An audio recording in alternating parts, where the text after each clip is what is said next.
Hi dears, എല്ലാവർക്കും xylem P S സിയിലേക്ക് സ്വാഗതം. ഞാൻ സ്വാതി, സൈലം പി എസ് സിയിലെ ബയോളജി ഫാക്കൽറ്റിയാണ്. അപ്പോൾ എന്തായാലും ഈ അടുത്ത് നടന്ന നമ്മളെ 10th പ്രിലിംസ് എക്സാമിൻ്റെ 3rd ഉം 4th ഉം ഫേസ്. അപ്പോൾ പ്രത്യേകിച്ച് കുഴപ്പമൊന്നുമില്ലാതെ നല്ല രീതിയിൽ തന്നെ എക്സാമൊക്കെ നടന്നിട്ടുണ്ടായിരുന്നു. ആ ക്വസ്റ്റ്യൻ അറ്റൻഡ് ചെയ്തവരുണ്ടാവും, അതുപോലെ തന്നെ ഇനി അടുത്ത് വരുന്ന ഫേസിൽ എഴുതാനുള്ളവരുണ്ടാവും. ഇനിയെല്ലാം മറ്റ് എക്സാമിന് വേണ്ടിയിട്ട് തയ്യാറെടുക്കുന്നവരാണെങ്കിലും ഓരോ എക്സാം കഴിയുന്ന സമയത്ത് അതിൻ്റെ ക്വസ്റ്റ്യൻസ് ഒക്കെ കൃത്യമായിട്ടൊന്ന് നോക്കുക. ആ ക്വസ്റ്റ്യൻസ് ഒക്കെ വന്നത് ഏത് ഏരിയയിൽ നിന്നാണ്, അതിൻ്റെ കണക്റ്റഡ് ഫാക്ടർ എന്താണ്. അപ്പോൾ ഇങ്ങനെയുള്ള കാര്യങ്ങൾ ഒക്കെ നിങ്ങൾ ടെക്സ്റ്റ് ബുക്ക് വെച്ചും ക്ലാസ്സിൽ കൂടിയൊക്കെ പഠിക്കുന്നുണ്ടാവും. അപ്പോൾ അങ്ങനെയുള്ള ആൾക്കാർക്കൊക്കെ യൂസ്ഫുൾ ആവുന്ന രീതിയിൽ നമ്മൾ കഴിഞ്ഞ ഈ 2 ക്വസ്റ്റ്യൻസിനെയും ബേസ് ചെയ്തുകൊണ്ട് അതിൻ്റെ കണക്റ്റഡ് ഫാക്ട് ഒക്കെ വെച്ചിട്ട് പെട്ടെന്നൊന്ന് നോക്കിയിട്ട് വരാം. ഓക്കെ, റെഡി അല്ലേ? യെസ്. അപ്പോൾ ഒന്നാമത്തെ ഒരു ക്വസ്റ്റ്യനിലേക്ക് കടക്കാം. അപ്പോൾ 2 ഫേസ് ആയിട്ടാണ് നടന്നല്ലേ. അപ്പോൾ രണ്ടാമത് നടന്ന ആ ഒരു ഫേസിൻ്റെ ഒരു ക്വസ്റ്റ്യൻ ഇങ്ങനെയായിരുന്നു: താഴെ പറയുന്നവയിൽ ഏതാണ് ഒരു പ്രദേശത്തെ പ്രാഥമിക ഉൽപാദകർ ആയി കണക്കാക്കുന്നത്? ഇത് ഏത് ഭാഗത്തു നിന്നുള്ള ക്വസ്റ്റ്യൻ ആണ്? ഈ ക്വസ്റ്റ്യൻ കാണുന്ന സമയത്ത് തന്നെ പെട്ടെന്നൊരു ക്വസ്റ്റ്യൻ കാണുമ്പോൾ അത് എവിടെ നിന്നാണ് ചോദിച്ചത് എന്നൊക്കെ നമുക്ക് മനസ്സിലാക്കാൻ പറ്റണം അല്ലെ. അപ്പോൾ പി എസ് സിന്റെ സിലബസ് എടുത്ത് നോക്കുമ്പോൾ നമ്മൾ പരിസ്ഥിതി എന്ന് പറഞ്ഞൊരു ടോപ്പിക് ഒക്കെ പഠിക്കുന്നില്ലേ, പരിസ്ഥിതി അല്ലെ. പരിസ്ഥിതി പഠിക്കുന്ന സമയത്ത് അവിടെ നമുക്ക് പരിസ്ഥിതിയിൽ ആഹാര ശൃംഖല എന്ന് പറയുന്ന ഒരു കാര്യം വരുന്നുണ്ട് അല്ലെ. ആഹാര ശൃംഖല അല്ലെങ്കിൽ നമ്മൾ ഭക്ഷ്യ ശൃംഖല എന്നൊക്കെ പറയുന്ന സംഭവം ആ ഭാഗത്തു നിന്നുള്ള ക്വസ്റ്റ്യൻ ആണ്. മനസ്സിലായില്ലേ നിങ്ങൾക്ക്? ഇംഗ്ലീഷിൽ നമ്മൾ ഫുഡ് ചെയിൻ എന്നൊക്കെയാണ് ഇതിന് പറയാം. ആഹാര ശൃംഖല അല്ലെങ്കിൽ ഭക്ഷ്യ ശൃംഖല, ഫുഡ് ചെയിൻ. ഈ ഭാഗത്തുനിന്ന് ചോദിച്ച ഒരു സിമ്പിൾ ക്വസ്റ്റ്യൻ ആണ് കേട്ടോ. ഇത് മുൻപേ ഒക്കെ ഇതേ ഭാഗത്തുനിന്ന് ഒരുപാട് പ്രാവശ്യം ക്വസ്റ്റ്യൻ ചോദിച്ചാണ്. പ്രധാനപ്പെട്ട സാധനമാണ്. അപ്പോൾ ആഹാരത്തിന് വേണ്ടിയിട്ട് ഒരു ജീവി മറ്റൊരു ജീവിനെ പരസ്പരം എങ്ങനെ ആശ്രയിച്ചാണ് കഴിയുന്നത് അറിയാം അല്ലെ. ഓരോ ജീവി അങ്ങോട്ടും ഇങ്ങോട്ടൊക്കെ ആഹാരത്തിന് വേണ്ടിയിട്ട് ഒരു ജീവി മറ്റതിനെ പിടിച്ചു തിന്നുകയും ഒക്കെയാണ് ചെയ്യുന്നത്. ശരിക്കും ആഹാര ശൃംഖല ജാലമാണ് നമ്മളെ പ്രകൃതിയിൽ നടക്കുന്ന ആഹാര ശൃംഖല ജാലമാണ്. അപ്പൊ ആഹാര ശൃംഖല ജാലത്തിൽ ഒറ്റ കണ്ണീനെയാണ് നമ്മൾ ആഹാര ശൃംഖല എന്ന് പറയുന്നത് അല്ലെ. റെഡി അല്ലേ? യെസ്. അപ്പൊ എന്താ എഴുതാൻ നോക്കിയോ. അപ്പൊ നമുക്ക് എപ്പോഴാണെങ്കിലും എക്സാമ്പിൾ ആയിട്ട് നമ്മൾ എഴുതുന്ന ഒരു സംഭവമാണ്. നമ്മൾ ചെറിയ ക്ലാസ് തൊട്ടേ പഠിക്കും. ആഹാര ശൃംഖല എന്ന് പറയുമ്പോൾ നമ്മളെ മനസ്സിലേക്ക് വരുന്നതാണ് ഏത് ആഹാര ശൃംഖലയാ? ആ പുല്ല് അല്ലെ, പുൽച്ചാടി. പുൽച്ചാടി ഉണ്ട്, അതേപോലെ തവളയുണ്ട്, അതുപോലെ പാമ്പ്. ഇങ്ങനെയാണ് നമ്മൾ പഠിച്ചു വെക്കുക അല്ലെ. അപ്പൊ നമ്മളെപ്പോഴും ഈ പുല്ലെപ്പോഴും പുൽച്ചാടി മാത്രമല്ല കഴിക്കുന്നത്. പുല്ല് തിന്നാനായിട്ട് ഇനിയിപ്പം പശുവിന് വരാം, മാനിന് വരാം, അങ്ങനെയൊക്കെ വരാം. അങ്ങനെ ഒരുപാട് ആഹാര ശൃംഖല ചേരുമ്പോൾ ആഹാര ശൃംഖല ജാലം, ഫുഡ് വെബ് എന്ന് പറയുന്ന ഒരു കൺസെപ്റ്റിലേക്കാണ് പോവുക. ഒറ്റൊരു ശൃംഖലയായ നമ്മൾ ഈ ഒരു ആഹാര ശൃംഖല നോക്കുന്ന സമയത്ത് ഇവിടെ ആഹാരം നിർമ്മിക്കുന്നത് ആരാണ്? ആരാണ് സ്വന്തമായിട്ട് ആഹാരത്തിനെ ഉൽപ്പാദിപ്പിക്കുന്നത്? എപ്പോഴും ഏതാണ്? പുല്ലെന്ന് പറയുമ്പോൾ സസ്യങ്ങളാണ്, ഹരിത സസ്യങ്ങളാണ് അല്ലെ. അപ്പൊ സസ്യങ്ങളാണ് ഉൽപാദകർ എന്ന പേരിൽ അറിയപ്പെടുന്നത്. ആരെയാണ്? സസ്യങ്ങളെയാണ് നമ്മൾ ഉൽപാദകർ എന്ന് പറയാ. ഇംഗ്ലീഷ് പറയുകയാണെങ്കിൽ പ്രൊഡ്യൂസർ അല്ലെ. പ്രൊഡ്യൂസർ എന്ന് നമ്മൾ വിളിക്കുന്നത് ആരെയാ? സസ്യങ്ങളാണ്. ഇവിടെ പ്രാഥമിക എന്ന് പറഞ്ഞ വാക്ക് കേട്ടപ്പോൾ ചിലർക്കെങ്കിലും അപ്പൊ കൺഫ്യൂഷൻ ആയിട്ടുണ്ടാവും. കാരണം പ്രാഥമിക ഉപഭോക്താവ്, ദ്വിതീയ ഉപഭോക്താവ് ഇങ്ങനെ കേൾക്കുമ്പോൾ ഈ പ്രാഥമിക വാക്ക് വന്നപ്പോൾ നമ്മൾ പുല്ലാണോ പുൽച്ചാടിയാണോ എന്നൊരു സെക്കൻഡ് എങ്കിലും നമ്മളിങ്ങനെ ചിന്തിച്ചിട്ടുണ്ടാവും അല്ലെ. അത് അങ്ങനെ ചിന്തിക്കാൻ വേണ്ടി മനഃപൂർവ്വം തെറ്റിക്കാൻ വേണ്ടി തന്നെയാണ് പ്രാഥമിക എന്ന് കൊടുത്തത്. ഉൽപാദകർ എന്ന് പറയുന്ന വാക്കിന് ഒറ്റ അർത്ഥമേ ഉള്ളൂ, ഉൽപ്പാദിപ്പിക്കുന്നവരാണ് ഉൽപാദകർ. സ്വന്തമായ ആഹാരം ഉൽപ്പാദിപ്പിക്കാൻ കഴിവ് ഹരിത സസ്യങ്ങൾക്ക് മാത്രമേ ഉള്ളൂ. അതുകൊണ്ട് തന്നെ അവർ ഒന്നാമത്തെ ട്രോഫിക തലത്തിലാണ് ഉൾപ്പെടുത്തുക. ഫസ്റ്റ് ട്രോഫിക് ലെവൽ, ഒന്നാമത്തെ ട്രോഫിക തലത്തിലാണ് നമ്മുടെ ഹരിത സസ്യങ്ങളല്ലെ, പുല്ല്, ഇങ്ങനെയുള്ള പ്രകാശ സംശ്ലേഷണം നടത്താൻ കഴിവുള്ളവർ വരുന്നത്. ഓക്കെ, അപ്പൊ ഇവിടെ ഉൽപാദകർ ആര് തന്നെയാണ്? പുല്ല് തന്നെയാണ്. പുല്ലെന്ന് പറയുമ്പോൾ സസ്യങ്ങളാണ് അല്ലെ. അപ്പൊ അതിന് ഈക്വൽ ആയിട്ട് ഇവിടെ എന്താ ആൻസർ ഉള്ളത്? സസ്യബുക്ക് എന്ന് പറഞ്ഞാൽ എന്താ? ഈ സസ്യത്തിനെ പിടിച്ചു തിന്നുന്നവരാണ് ഇത് സസ്യബുക്കുകൾ എന്ന് പറഞ്ഞാൽ.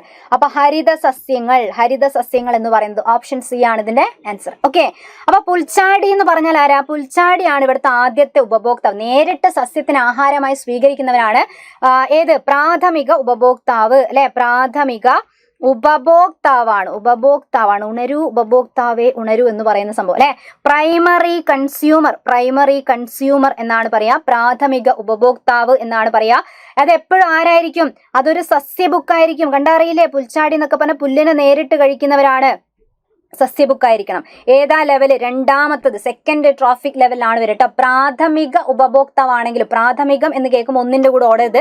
പ്രാഥമികം കഴിഞ്ഞിട്ട് ഉൽപാദകർ എന്നാണോ ഉപഭോക്താവാണോ എന്നൊക്കെയുള്ളത് നോക്കുക. ഓക്കെ, അപ്പൊ പ്രാഥമിക ഉപഭോക്താവിന്റെ ലെവല് രണ്ടാമത്തെ ട്രോഫിക് ലെവലായിരിക്കും. പ്രാഥമിക ഉൽപാദകർ അല്ലെങ്കിൽ വെറും ഉൽപാദകർ എന്ന് പറഞ്ഞാൽ അത് സസ്യങ്ങളാണ്. അവരെപ്പോഴും ഒന്നാമത്തെ ലെവലിൽ തന്നെ ഉണ്ടായിരിക്കണം. ശ്രദ്ധിച്ച് ആൻസർ ചെയ്യണം കേട്ടോ. അതേപോലെ തന്നെ തവള എന്ന് പറഞ്ഞാൽ എന്താ? ഈ പ്രാഥമിക ഉപഭോക്താവിനെ പിടിച്ചു തിന്നുന്ന സാധനം. അപ്പൊ അവരെന്താ നമ്മൾ പറയാ? ദ്വിതീയ ഉപഭോക്താവ് എന്നാണ് പറയാ അല്ലെ. ദ്വിതീയ ഉപഭോക്താവ്. സെക്കൻഡറി കൺസ്യൂമർ എന്നാണ് പറയാ. Secondary consumer. അപ്പൊ അതെങ്ങനെയുള്ളവരാ? മാംസബുക്കുകളാണ്. മാംസബുക്കായിട്ടുള്ളവരാണ് ഈ ഒരു കൂട്ടത്തിൽ വരിക അല്ലെ. അപ്പൊ ഏതാ ലെവല് T3യിലാണ് വരിക, T3. അപ്പൊ അടുത്ത ഏതാ? ദ്വിതീയം കഴിഞ്ഞാൽ പിന്നെ ഇതാണ് തൃതീയ ഉപഭോക്താവ് എന്ന് വരിക. അപ്പൊ അല്ലെങ്കിൽ ടെറിഷറി കൺസ്യൂമർ എന്ന് പറയാം. ഇതും എങ്ങനെയുള്ളവർ തന്നെയായിരിക്കും? മാംസബുക്ക് അല്ലെങ്കിൽ ഇരപിടിയനായിട്ടുള്ള ടീമൊക്കെ തന്നെയാണ് വരിക. അപ്പൊ ഒരു ആഹാര ശൃംഖലയിൽ നിങ്ങൾ ശ്രദ്ധിക്കേണ്ട കാര്യം എന്ന് വെച്ചാൽ ഒന്നാമത്തെ ലെവലിൽ എപ്പോഴും ഹരിതസസ്യങ്ങൾ മാത്രം, രണ്ടാമത്തേല് പ്രാഥമിക ഉപഭോക്താവ് എപ്പോഴും ഒരു സസ്യബുക്ക് ആയിരിക്കും. ഇതിന് ശേഷമുള്ള ഇങ്ങോട്ട് വരുന്നതില് മിക്സഡ് ആയിട്ട് സസ്യാഹാരവും എല്ലാം കഴിക്കുന്നവർക്കാണെങ്കിലും അടുത്ത പൊസിഷൻ തൊട്ട് വരാം കേട്ടോ, മൂന്നാമത്തെ ലെവൽ തൊട്ട്. ഇപ്പൊ ഫോർ എക്സാമ്പിൾ ഇവിടെ ഇപ്പൊ പുല്ല് കഴിക്കുന്ന ഇവിടെ നമ്മൾ കൊടുത്തേക്കുന്ന ഇപ്പം ഏതാണ്? ആടിനെയാന്ന് വിചാരിക്കുക. ആട് പുല്ല് തിന്നൂല, ആടാണ് പ്രാഥമിക ഉപഭോക്താവ് എന്ന് വിചാരിക്കുക. ഇവിടെ മനുഷ്യനാണ് വരുന്നതെങ്കിൽ ആ മനുഷ്യൻ ആടിനെയും തിന്നും, മനുഷ്യൻ പുല്ലിനെയും തിന്നും, അല്ലെ? അപ്പൊ മിശ്ര ബുക്കുകളായ ആൾക്കാർക്കും എവിടെ വരാം? ഈ മൂന്നാമത്തെ ലെവൽ തൊട്ട് അങ്ങോട്ട് മിശ്ര ബുക്കോ മാംസ ബുക്കോ ആയിട്ടുള്ളവർക്കൊക്കെ വരാം. പക്ഷെ ഈ പൊസിഷൻ എപ്പോഴും ഫിക്സഡ് ആയിരിക്കും. ഇവിടെ എന്ന് പറയുന്ന സമയത്ത് നമ്മൾ സസ്യങ്ങളാണ് വരിക. ഇനി ഇവിടെ ഏതാണ് വരിക? സസ്യബുക്കാണ്. ഇനി കംപ്ലീറ്റ് പ്യുവർ വെജിറ്റേറിയൻ ആയ മനുഷ്യനാണോ എന്നൊക്കെ ചോദിച്ചാൽ ചിലപ്പോൾ നമുക്ക് വേണമെങ്കിൽ ഇവിടെയൊക്കെ പെടുത്താമെങ്കിലും നമ്മൾ ഒരു മറ്റുള്ള സസ്യബുക്കായിട്ടുള്ള കംപ്ലീറ്റ് സസ്യബുക്കായിട്ട് ഒരു ജീവികൾ മൊത്തത്തിൽ ആ ജീവിനെ മൊത്തത്തിൽ എടുത്തിട്ടാണ് നമ്മൾ ഈ ഒരു സ്ഥാനത്ത് പ്ലേസ് ചെയ്യാം. ഓക്കെ, റെഡി അല്ലേ? അപ്പൊ എന്തായാലും ഇവിടുത്തെ പ്രാഥമിക ഉൽപാദകർ എന്നറിയപ്പെടുന്നത് പ്രൈമറി പ്രൊഡ്യൂസർ ആണ്. പ്രൈമറി പ്രൊഡ്യൂസർ എന്ന് പറഞ്ഞാലും പ്രൊഡ്യൂസർ എന്ന് പറഞ്ഞാലും ഉൽപാദകർ എന്ന് പറഞ്ഞാലും ഒരേ മീനിങ് ആണ്. സസ്യങ്ങൾക്ക് മാത്രമാണ്, ഹരിത സസ്യങ്ങളാണ് ആൻസർ. ക്ലിയർ അല്ലേ? ഓക്കെ അല്ലേ? യെസ്. ഇനി അടുത്തത്, അന്തരീക്ഷത്തിലെ ഓസോൺ പാളിയുടെ തകർച്ചയ്ക്ക് കാരണമാകുന്ന പ്രധാനപ്പെട്ട വില്ലൻ ഏതാണ്? എപ്പോഴും ഇതേ ക്വസ്റ്റ്യൻ, ഈ ക്വസ്റ്റ്യനും പരിസ്ഥിതി ഭാഗത്ത് തന്നെയുള്ള ക്വസ്റ്റ്യൻ ആണ്, നിങ്ങൾക്ക് കണ്ടാൽ അറിയാം അല്ലെ? അപ്പൊ പരിസ്ഥിതിയും പരിസ്ഥിതി പ്രശ്നങ്ങളും എന്ന് പറയുന്ന ഒരു ഭാഗം വരും. അപ്പൊ പരിസ്ഥിതി പ്രശ്നങ്ങൾ ഭാഗത്താണ് നമ്മൾ എന്ത് പറയുന്നത്? ഓസോൺ പാളിയായിട്ട് ബന്ധപ്പെട്ട ക്വസ്റ്റ്യൻ. അപ്പൊ ഓസോണിനെ നമ്മൾ O3 എന്നാണ് എഴുതുന്നത് അല്ലെ? O3 എന്നാണ് എഴുതുന്നത്. അപ്പൊ എന്തായാലും ഇവിടുത്തെ ഏറ്റവും പ്രധാന പ്രശ്നം ഏതാണ്? കാർബൺ ഡൈ ഓക്സൈഡും chlorofluorocarbon, methane, sulphur dioxide എന്നൊക്കെ പറയുമ്പോൾ എല്ലാം നമ്മൾ പരിസ്ഥിതി പ്രശ്നത്തിൽ തന്നെ കേൾക്കുന്നതാണ്. ഹരിതഗൃഹവാതകങ്ങൾക്ക് എക്സാമ്പിൾ ആയിട്ട് നമ്മൾ ഇവരെല്ലാരെയും പറയുന്നതാണ്. ഈ കൂട്ടത്തിൽ ആരാണ്? ക്ലോറോ ഫ്ലൂറോ കാർബൺ അല്ലെ? അപ്പൊ ശോഷണം എന്നൊക്കെ പറയുമ്പോൾ ഓസോൺ ശോഷണം, ഓസോൺ പാളിക്ക് പ്രശ്നം എന്നൊക്കെ പറയുമ്പോൾ ക്ലോറോ ഫ്ലൂറോ കാർബൺ CFC ആണ് പ്രശ്നം. നോട്ട് ചെയ്ത് വെച്ചേക്കട്ടോ. അപ്പൊ CFC എന്നുള്ളതിനെ നമുക്ക് CCl2F2 എന്ന് റെപ്രസെന്റ് ചെയ്യാറുണ്ട് അല്ലെ?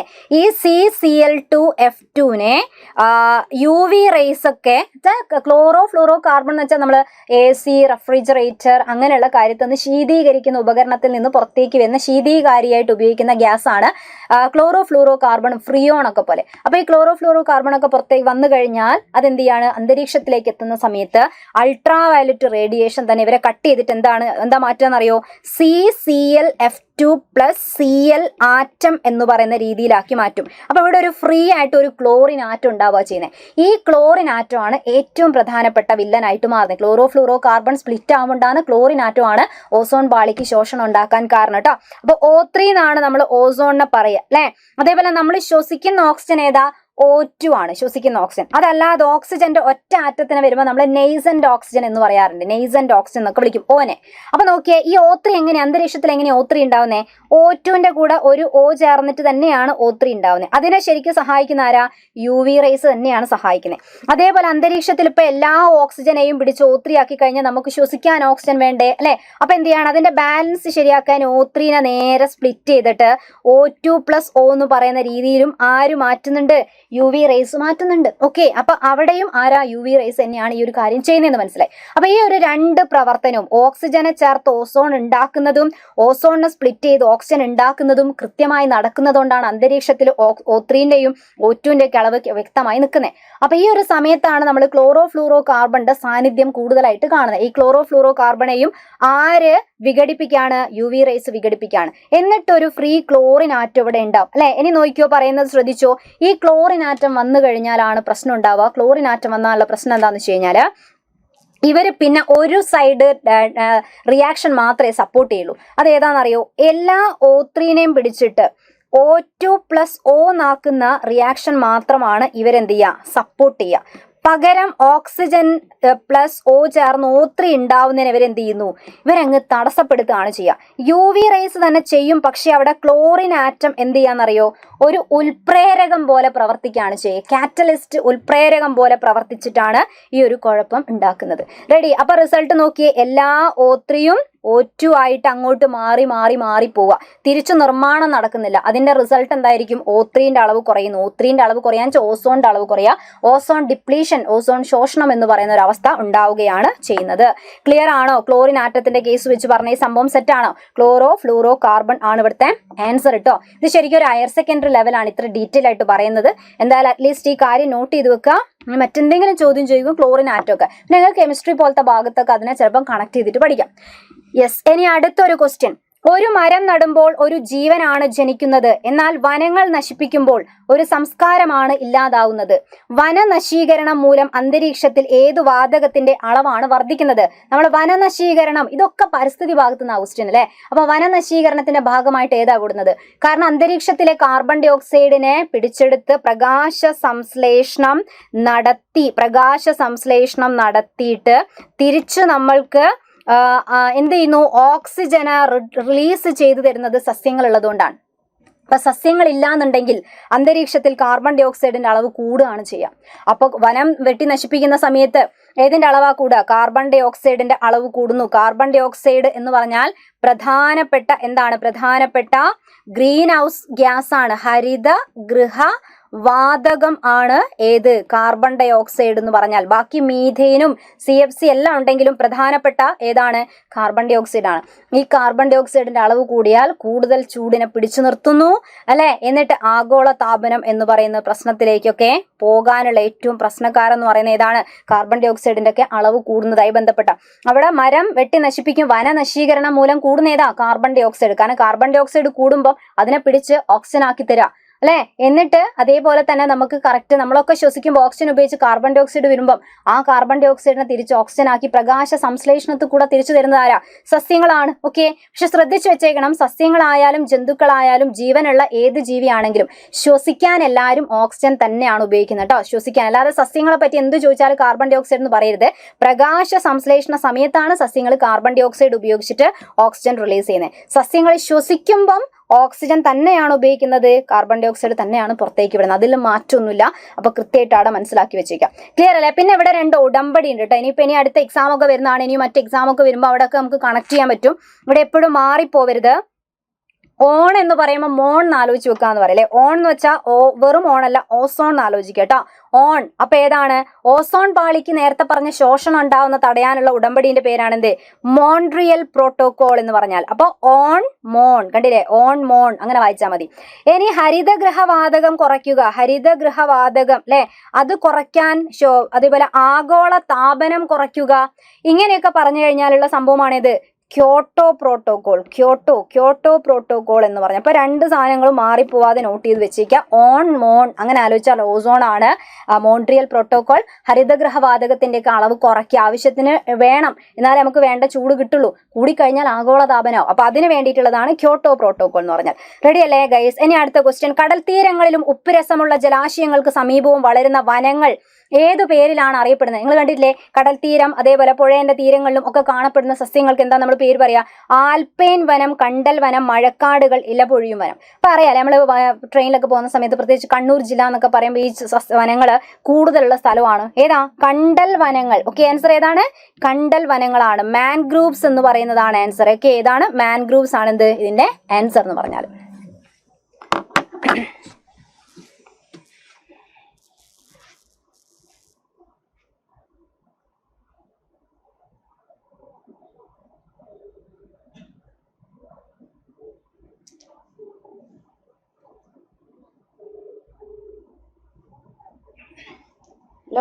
ഹലോ എത്തിയല്ലേ. ഓക്കെ. വൈഫൈൻ്റെ ആൾ പറഞ്ഞ മൊത്തം നമ്മൾ അവിടെ ഫുള്ള് പോയതാണ്. അപ്പോൾ ചെക്ക് ചെയ്തിട്ട് പറയാം. എല്ലാ സ്ഥലത്തും എന്തോ ടവർ ഡൗൺ ആയതാണ്. അവർ നോക്കിയിട്ട് പറയാന്ന് പറഞ്ഞ. ഞാനില്ലേ ക്ലാസ്സിലാണ്. ഇനി കുറെ വിളിച്ചാൽ എന്താണെന്ന് അറിയാൻ വിളിച്ചാൽ ഞാൻ കുറച്ച് കഴിഞ്ഞ് വിളിക്കാം.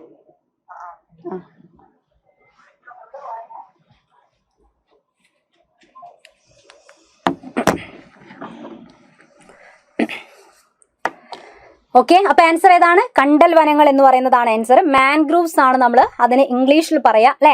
ശരിക്കും കണ്ടൽ വനങ്ങളിൽ കാണപ്പെടുന്നതാണ് എന്ത്? ശ്വസന വേര് കാണപ്പെടുന്നത് കേട്ടോ. ശ്വസന വേരുകൾ എന്ന് പറയുന്നത് അതിന്റെ കറക്റ്റ് പേരാണ് ശരിക്കും എന്ത്?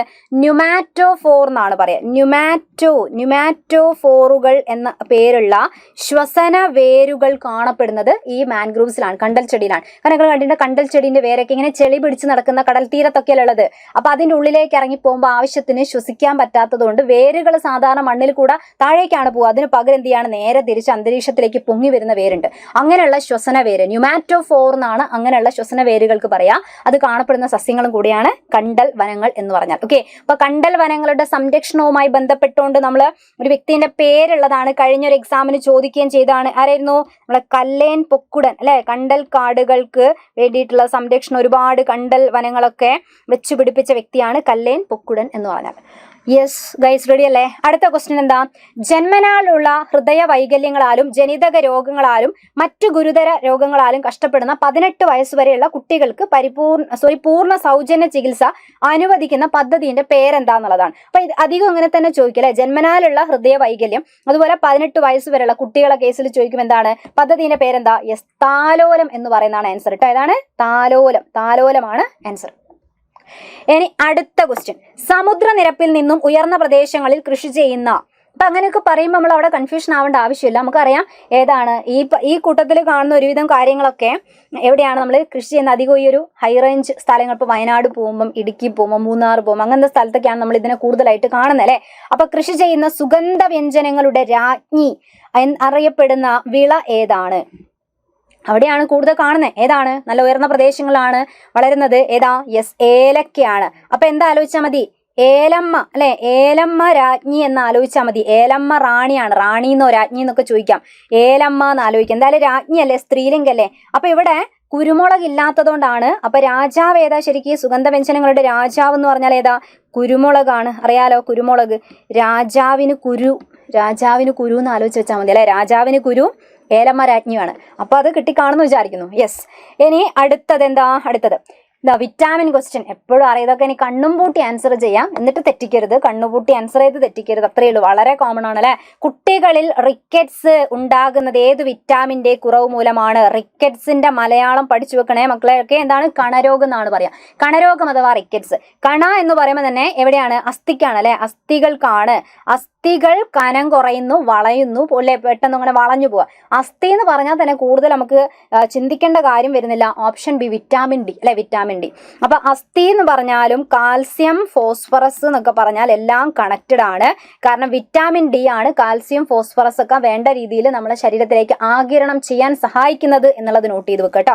അപ്പൊ അസ്ഥിന്റെ ആരോഗ്യത്തിന് വിറ്റാമിൻ ഡി വേണം, കാൽസ്യം വേണം, ഫോസ്ഫറസ് വേണം. റെഡി അല്ലേ? അപ്പൊ റിക്കറ്റ്സിന്റെ വേറെ പേരാണ് കണരോഗം എന്ന് പറഞ്ഞാൽ. അപ്പൊ ഇവിടെ എല്ലാത്തിന്റെ ഏത് വിറ്റാമിൻ ചോദിച്ചു കഴിഞ്ഞാലും നോട്ട് ചെയ്ത് വെച്ചേക്ക്. എന്ന് പറയുമ്പോൾ എപ്പോഴും എന്തായിട്ട് ആലോചിക്കണം?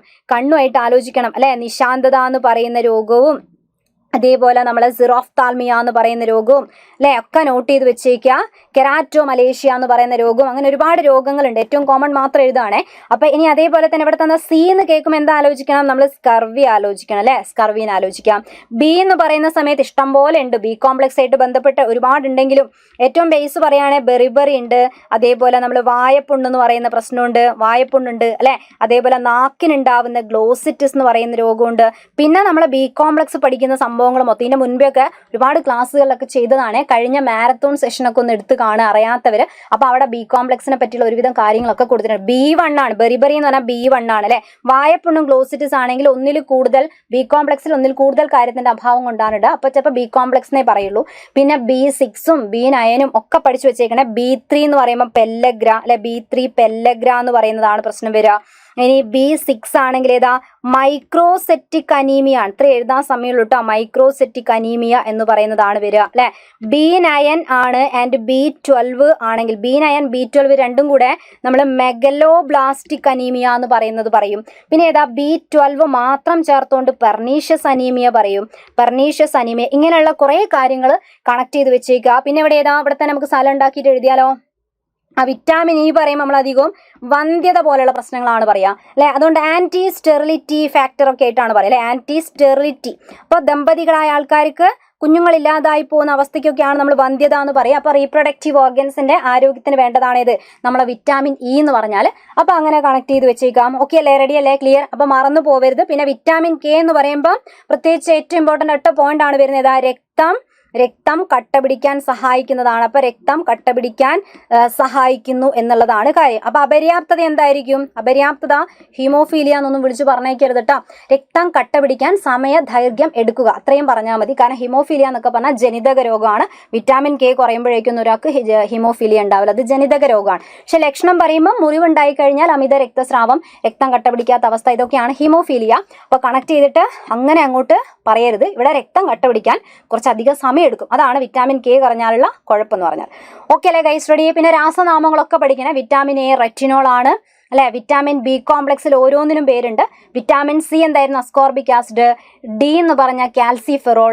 ഇ ടോക്കോഫിറോൾ ആണ്. K4 ഫില്ലോഖിനോൺ അല്ലേ? റെഡി അല്ലേ? യെസ്. അതേപോലെ ബി കോംപ്ലക്സിൽ B1 തയമിൻ, B2 റൈബോഫ്ലേവിൻ ആണ്. B3ന്റെ പേരെന്താ? 3 വയസ്സുള്ള നിയാസ് അല്ലെ, നിയാസിൻ അഥവാ നിക്കോട്ടിനിക് ആസിഡ്. B4 ഇല്ല. B5 എന്ന് പറയുന്ന സമയത്ത് പാൻറ്റോത്തിനിക് ആസിഡ് ആണ്. B6 ഏതാ കൂടെ പറഞ്ഞോ? പിരിഡോക്സിൻ അല്ലെ, പിരിഡോക്സിൻ. B7 ബയോട്ടിൻ ആണ്. B8 ഇല്ല. B9 ഫോളിക് ആസിഡ് ആണ്. And B12 സയനോകൊബാലമിൻ. അപ്പോൾ ഇങ്ങനെ നിങ്ങൾക്കാണെങ്കിൽ ഇതേപോലെ ഒരുപാട് ആൾക്കാർക്ക് പറയാൻ പറ്റുന്നുണ്ടാന്ന് ഞാൻ വിചാരിക്കുകയാണ്. ഒരുപാട് ക്ലാസ്സുകൾ നമ്മൾ പറഞ്ഞതാണ്, പഠിച്ച് കറക്റ്റാക്കി വെച്ചേക്കുക. പിന്നെ വിറ്റാമിൻ ജി എന്ന് വിളിക്കുന്നത് B2നെയാണ്. വിറ്റാമിൻ എച്ച് എന്ന് വിളിക്കുന്നത് B7 ആയിരുന്നു. അപ്പോൾ ഇത്രയും കാര്യങ്ങളൊക്കെ ഒന്ന് നോട്ട് ചെയ്ത് വെച്ചേക്കട്ടോ. റെഡി അല്ലേ ഗൈസ്? ക്ലിയർ? ഇനി അടുത്ത ക്വസ്റ്റ്യൻ. ക്യാൻസറിന് കാരണമാകുന്ന വസ്തുക്കളെ അല്ലെങ്കിൽ ഘടകങ്ങളെ പൊതുവായിട്ട് നമ്മൾ എന്ത് പേരിലാണ് വിളിക്കുക? ക്യാൻസർ കോസിംഗ് ആയിട്ടുള്ള സാധനം, ക്യാൻസറിന് കാരണമായിട്ടുള്ള വസ്തുക്കൾ എന്ന് പറയുമ്പോൾ ശരിക്കും എന്താ? റേഡിയേഷൻ ആവാം, രാസവസ്തുക്കളാവാം, വൈറസ് ആക്രമണമാവാം അല്ലെ. ഇവരൊക്കെ എന്താ പറയാ? കാർസിനോജനുകൾ എന്നാണ് പറയട്ടോ, മാറിപ്പോവരുത്. കാർസിനോജൻ. ശരിക്കും കാർസിനോജൻ എന്ന് പറയുമ്പോൾ തന്നെ ക്യാൻസർ എന്ന് പറയുന്നൊരു വേർഡ് നമുക്ക് അവിടെ കിട്ടും അല്ലെ. അപ്പൊ ചില രാസവസ്തുക്കള്, വികിരണം, റേഡിയേഷൻ, വൈറസ് ഇൻഫെക്ഷൻ എല്ലാം വരുമ്പോൾ അത് ക്യാൻസറിലേക്ക് നയിക്കാം. ഏതൊക്കെയാണോ കാരണം അവരൊക്കെ നമ്മൾ അങ്ങനെയാണ് പറയാം. ആന്റിബോഡി എന്ന് പറഞ്ഞാൽ എന്താ? ആന്റിബോഡികൾ എന്ന് പറഞ്ഞാൽ നമ്മളെ ശരീരത്തിലേക്ക് കയറുന്ന അന്യവസ്തുക്കൾ അല്ലെ. ആന്റിജനെതിരെ, അന്യവസ്തുക്കളെയാണ് ആന്റിജൻ എന്ന് പറയാ. അതിന് ആന്റിജന് എതിരെയായിട്ട് ശരീരം നിർമ്മിക്കുന്ന പ്രോട്ടീനാണ് ആന്റിബോഡി കേട്ടോ. ആന്റിബോഡി അതിന്റെ വേറെ പേരാണ് ഇമ്മ്യൂണോഗ്ലോബുലിൻ എന്ന് പറയുന്ന സംഭവം. ഇമ്മ്യൂണോഗ്ലോബുലിൻ. ആന്റിബോഡി എന്ന് കേൾക്കുമ്പോൾ ആന്റിബയോട്ടിക് എന്നൊക്കെ ചിന്തിക്കുന്നവരുണ്ട്. ആന്റിബയോട്ടിക് ബാക്ടീരിയകൾക്ക് എതിരായിട്ടാണ്. ആന്റിബോഡി എന്ന് പറഞ്ഞാൽ ആന്റിജൻ പോലെയുള്ള അന്യവസ്തുക്കൾക്ക് എതിരായിട്ടാണ് കേട്ടോ.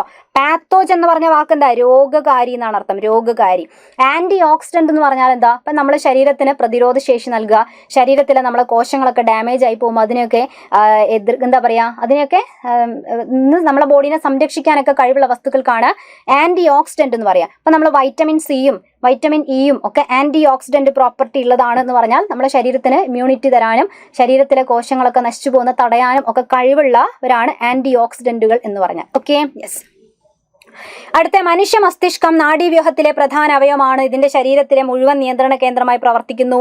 അപ്പൊ ഇങ്ങനെയൊക്കെ ഓക്കെ. അപ്പൊ മസ്തിഷ്കത്തിനെയും സുഷുമ്നേനെയും സംരക്ഷിക്കുന്ന പാളി ഏതാന്നാണ് ക്വസ്റ്റ്യൻ. സിമ്പിൾ ക്വസ്റ്റ്യൻ ആണ് അല്ലേ? യെസ്. ഇങ്ങനെയൊക്കെ വളച്ചു തിരിച്ചു ചോദിച്ചു എന്ന് വെച്ച് ഒരിക്കലും ആൻസർ മാറ്റരുത്. ഏത് തന്നെയാണ് നമ്മൾ പഠിച്ച സംഭവം തന്നെയാണ്. ഏതാ? മെനിഞ്ചസ് എന്ന് പറയുന്ന 3 പാളികളായിട്ടാണ് കാണപ്പെടുന്നത് കേട്ടോ. 3 പാളികളാണ്, 3 ലെയേർഡ് ആണ്, 3 പാളികളുള്ള സംഭവമാണിത് മെനിഞ്ചസ് എന്ന് പറഞ്ഞാൽ. സൈനോവിയൽ ഒക്കെ ഇവിടെ കാണപ്പെടുന്ന അസ്ഥിയുമായിട്ട് ബന്ധപ്പെട്ടതാണ് കേട്ടോ. അസ്ഥി പഠിക്കും, അസ്ഥിക്ക് അസ്ഥിസന്ധികൾ പഠിക്കുമ്പോൾ അവിടെ കാണപ്പെടുന്നതാണ് സൈനോവിയൽ മെംബ്രെയിനും സൈനോവിയൽ സ്തരം എന്നൊക്കെ പറഞ്ഞു കഴിഞ്ഞാൽ. റെഡി അല്ലേ? ക്ലിയർ. ഇനി ഹൃദയം ഒരു പമ്പ് പോലെ പ്രവർത്തിച്ച് ശരീരത്തിന്റെ വിവിധ ഭാഗങ്ങളിലേക്ക് ഓക്സിജൻ അടങ്ങിയ ശുദ്ധരക്തം എത്തിക്കുന്നു. ഇവിടെ കുറേ ഉണ്ട് കേട്ടോ ക്വസ്റ്റ്യൻ. ഇത് വേണ്ട ഭാഗം എന്താ? ഹൃദയത്തിൽ നിന്നും ശരീരത്തിന്റെ വിവിധ ഭാഗങ്ങളിലേക്ക് രക്തം വഹിച്ചു കൊണ്ടുപോകുന്ന രക്തക്കുഴൽ ഏതാണ്? ഹൃദയത്തിലുള്ള രക്തത്തിന് പുറത്തേക്ക്. അപ്പൊ നമുക്ക് ആലോചിച്ചാൽ അറിയാം, നമ്മളെ ഏറ്റവും വലിയ രക്തക്കുഴലായ മഹാധമനി ഹൃദയത്തിൽ നിന്ന് ലാസ്റ്റ് ശുദ്ധരക്തത്തിനെ ഇടത്തുഭാഗത്തെ വെൻട്രിക്കിൾ നിന്ന് കൊണ്ടുപോകുന്ന ആളാണ്. ഹൃദയത്തിൽ നിന്ന് പുറത്തേക്ക് എടുക്കുന്നവരാണ് മഹാധമനി. അതേപോലെ ഹൃദയത്തിന്റെ വലത്തെ ഏട്രിയത്തിൽ നിന്ന് അശുദ്ധ രക്തത്തിനെ ശ്വാസകോശത്തിലേക്ക് കൊണ്ടുപോവുക. അതാരാ ചെയ്യുന്നത്? ശ്വാസകോശ ധമനി. അപ്പൊ എല്ലാം പറയുമ്പോൾ അവസാനം എന്താ? ധമനിയാണ്. അപ്പൊ ധമനി അഥവാ ആർട്ടറിയാണ് ഹൃദയത്തിൽ നിന്നുള്ള രക്തത്തിനെ പുറത്തേക്ക് കൊണ്ടുപോകുന്നത്. ഓക്കെ, അത് ശുദ്ധായാലും അശുദ്ധായാലും ഹൃദയത്തിൽ നിന്ന് പുറത്തേക്ക് പോകുന്നവരാണ് ധമനി എന്നാണ് പറയാട്ടോ. അപ്പൊ ഏതാണ് ധമനി? മഹാധമനീന്റെ ഉള്ളില് ശുദ്ധരക്തമാണ്, പക്ഷേ ശ്വാസകോശ ധമനിക്ക് അകത്ത് അശുദ്ധ രക്തമാണ്. കാരണം ഒന്ന് ശ്വാസകോശത്ത് കൊണ്ടുപോയി ശുദ്ധീകരിക്കാനാണ്, മഹാധമനി കൂടെ പോകുന്നത് ഓൾറെഡി ശുദ്ധീകരിച്ച് തിരിച്ചു വന്ന രക്തം ശരീരഭാഗങ്ങളിലേക്ക് കൊടുക്കുന്നതാണ്. എന്നാൽ ആൻസർ എന്താ? ധമനി എന്ന് പറയുന്നതാണ്. സിരകൾ എന്ന് പറഞ്ഞാൽ എന്താ? ഹൃദയത്തിലേക്ക്, അല്ലെ? ഹൃദയത്തിലേക്ക് രക്തം എത്തിക്കുന്നത് ആരാന്ന് ചോദിച്ചാലാണ് സിരകൾ എന്ന് പറഞ്ഞാൽ വേണ്ടത്. ഇനി ധമനിനെ സിരനെ ബന്ധിപ്പിക്കുന്ന ഭാഗങ്ങൾ കാണപ്പെടുന്ന വളരെ നേർത്ത, അല്ലെ, വളരെ നേർത്ത ഒറ്റ നിര കോശങ്ങൾ കൊണ്ടുള്ള അങ്ങനെയൊക്കെ പറഞ്ഞു കഴിഞ്ഞാൽ ആൻസർ എന്താ? ലോമിക എന്ന് പറയുന്നതാണ് ആൻസർ വരിക. ഇനി വാൽവ് കാണപ്പെടുന്നത് എവിടെയാണ്? വാൽവ് കാണപ്പെടുന്നത് എവിടെയാ? സിരകൾക്കുള്ളിലാണ് വാൽവ് കേട്ടോ. ധമനി, ഈ പറഞ്ഞ രക്തലോമിക, ഇതിനകത്തൊന്നും വാൽവുകൾ കാണപ്പെടുന്നില്ല. ഇങ്ങനെയുള്ള ഒരു ക്വസ്റ്റ്യൻ മുൻപുള്ള എക്സാമിന് ചോദിച്ചതും കൂടിയാണ്. ഈ സൂക്ഷ്മ രക്തക്കുഴലുകൾ എന്ന് പറഞ്ഞില്ലേ, അതിനെ തന്നെയാണ് നമ്മൾ ലോമിക എന്നൊക്കെ പറയുന്നത്. ലസിക നാളി എന്നൊക്കെ പറഞ്ഞാൽ എന്താ? നിങ്ങൾ ലിംഫ് എന്ന് പറയുന്നില്ലേ, ലിംഫിന്റെ മലയാളാണ് കേട്ടോ ലസിക എന്ന് പറഞ്ഞാൽ. NCERT ലെവലിൽ ലസിക എന്നാണ് യൂസ് ചെയ്യുന്നത്. അപ്പൊ അത് അത്രയേ ഉള്ളൂ. രക്തത്തിൽ നിന്നുണ്ടാവുന്ന ദ്രാവക ഭാഗം, രക്തത്തിൽ നൂർന്നിറങ്ങുന്ന ഒരു ഭാഗമാണ് ലസിക അഥവാ ലിംഫ്. അത് പോകുന്ന കുഴലുകൾക്കാണ് നമ്മൾ ലസിക നാളി. നമ്മുടെ മന്ദരോഗത്തിന്റെ വിരകളൊക്കെ പോയി നിൽക്കുന്ന നാളിയില്ലേ, അതാണ് നമ്മളെ ലസിക നാളി. ലിംഫിന്റെ മലയാളം അറിയാത്തവരുടെ നോട്ട് ചെയ്യണ്ട. ലിംഫ് എന്ന് പറയില്ല, ലിംഫ് വെസൽ, ലിംഫ് നാളിയില്ലേ, അത് തന്നെയാണ് സാധനം. യെസ്, റെഡി, ക്ലിയർ അല്ലേ? ഓക്കെ അല്ലേ? യെസ്. അപ്പൊ എന്തായാലും നിങ്ങൾ അത്യാവശ്യം ഈ ഒരു ഭാഗത്തുള്ള ഒരു ഫേസിലുള്ള ക്വസ്റ്റ്യൻസ് ആണ് ഇപ്പൊ നമ്മൾ കണ്ടത്. അപ്പോൾ പിന്നെ അതേപോലെ തന്നെ ഇനി വരുന്ന കുറച്ച് കോഴ്സ് കാര്യങ്ങളും കൂടെ ഒന്ന്, കുറച്ച് ബാച്ചസും കൂടെ ഒന്ന് പരിചയപ്പെടുത്താണേ. യെസ്. അപ്പോൾ ഇനി ഈ മാസം നമ്മൾ ഓഗസ്റ്റിൽ സ്റ്റാർട്ട് ചെയ്യാനിരിക്കുന്ന ഏറ്റവും പുതിയ ബാച്ചിനെ പറ്റി പറയുകയാണെങ്കിൽ, ഒന്ന് നമ്മൾ വേരിയസ് LGSന്റെ ബാച്ചാണ്, VLGSന്റെ 2.0 ബാച്ച്. ഓൾറെഡി ഒരു ബാച്ച് റണ്ണിംഗ് ആണ്, അടുത്ത ബാച്ചാണ് 2.0 ബാച്ച്. അതിന്റെ ഫീസ് വരുന്നത് 1699 ആണ്. പിന്നെ വാലിഡിറ്റി എന്ന് പറയുന്നത് എന്തായാലും 1 ഇയർ ആയിരിക്കും കേട്ടോ. അല്ലാന്നുണ്ടെങ്കിൽ എപ്പോഴാണ് എക്സാം വരെ ആയിരിക്കും.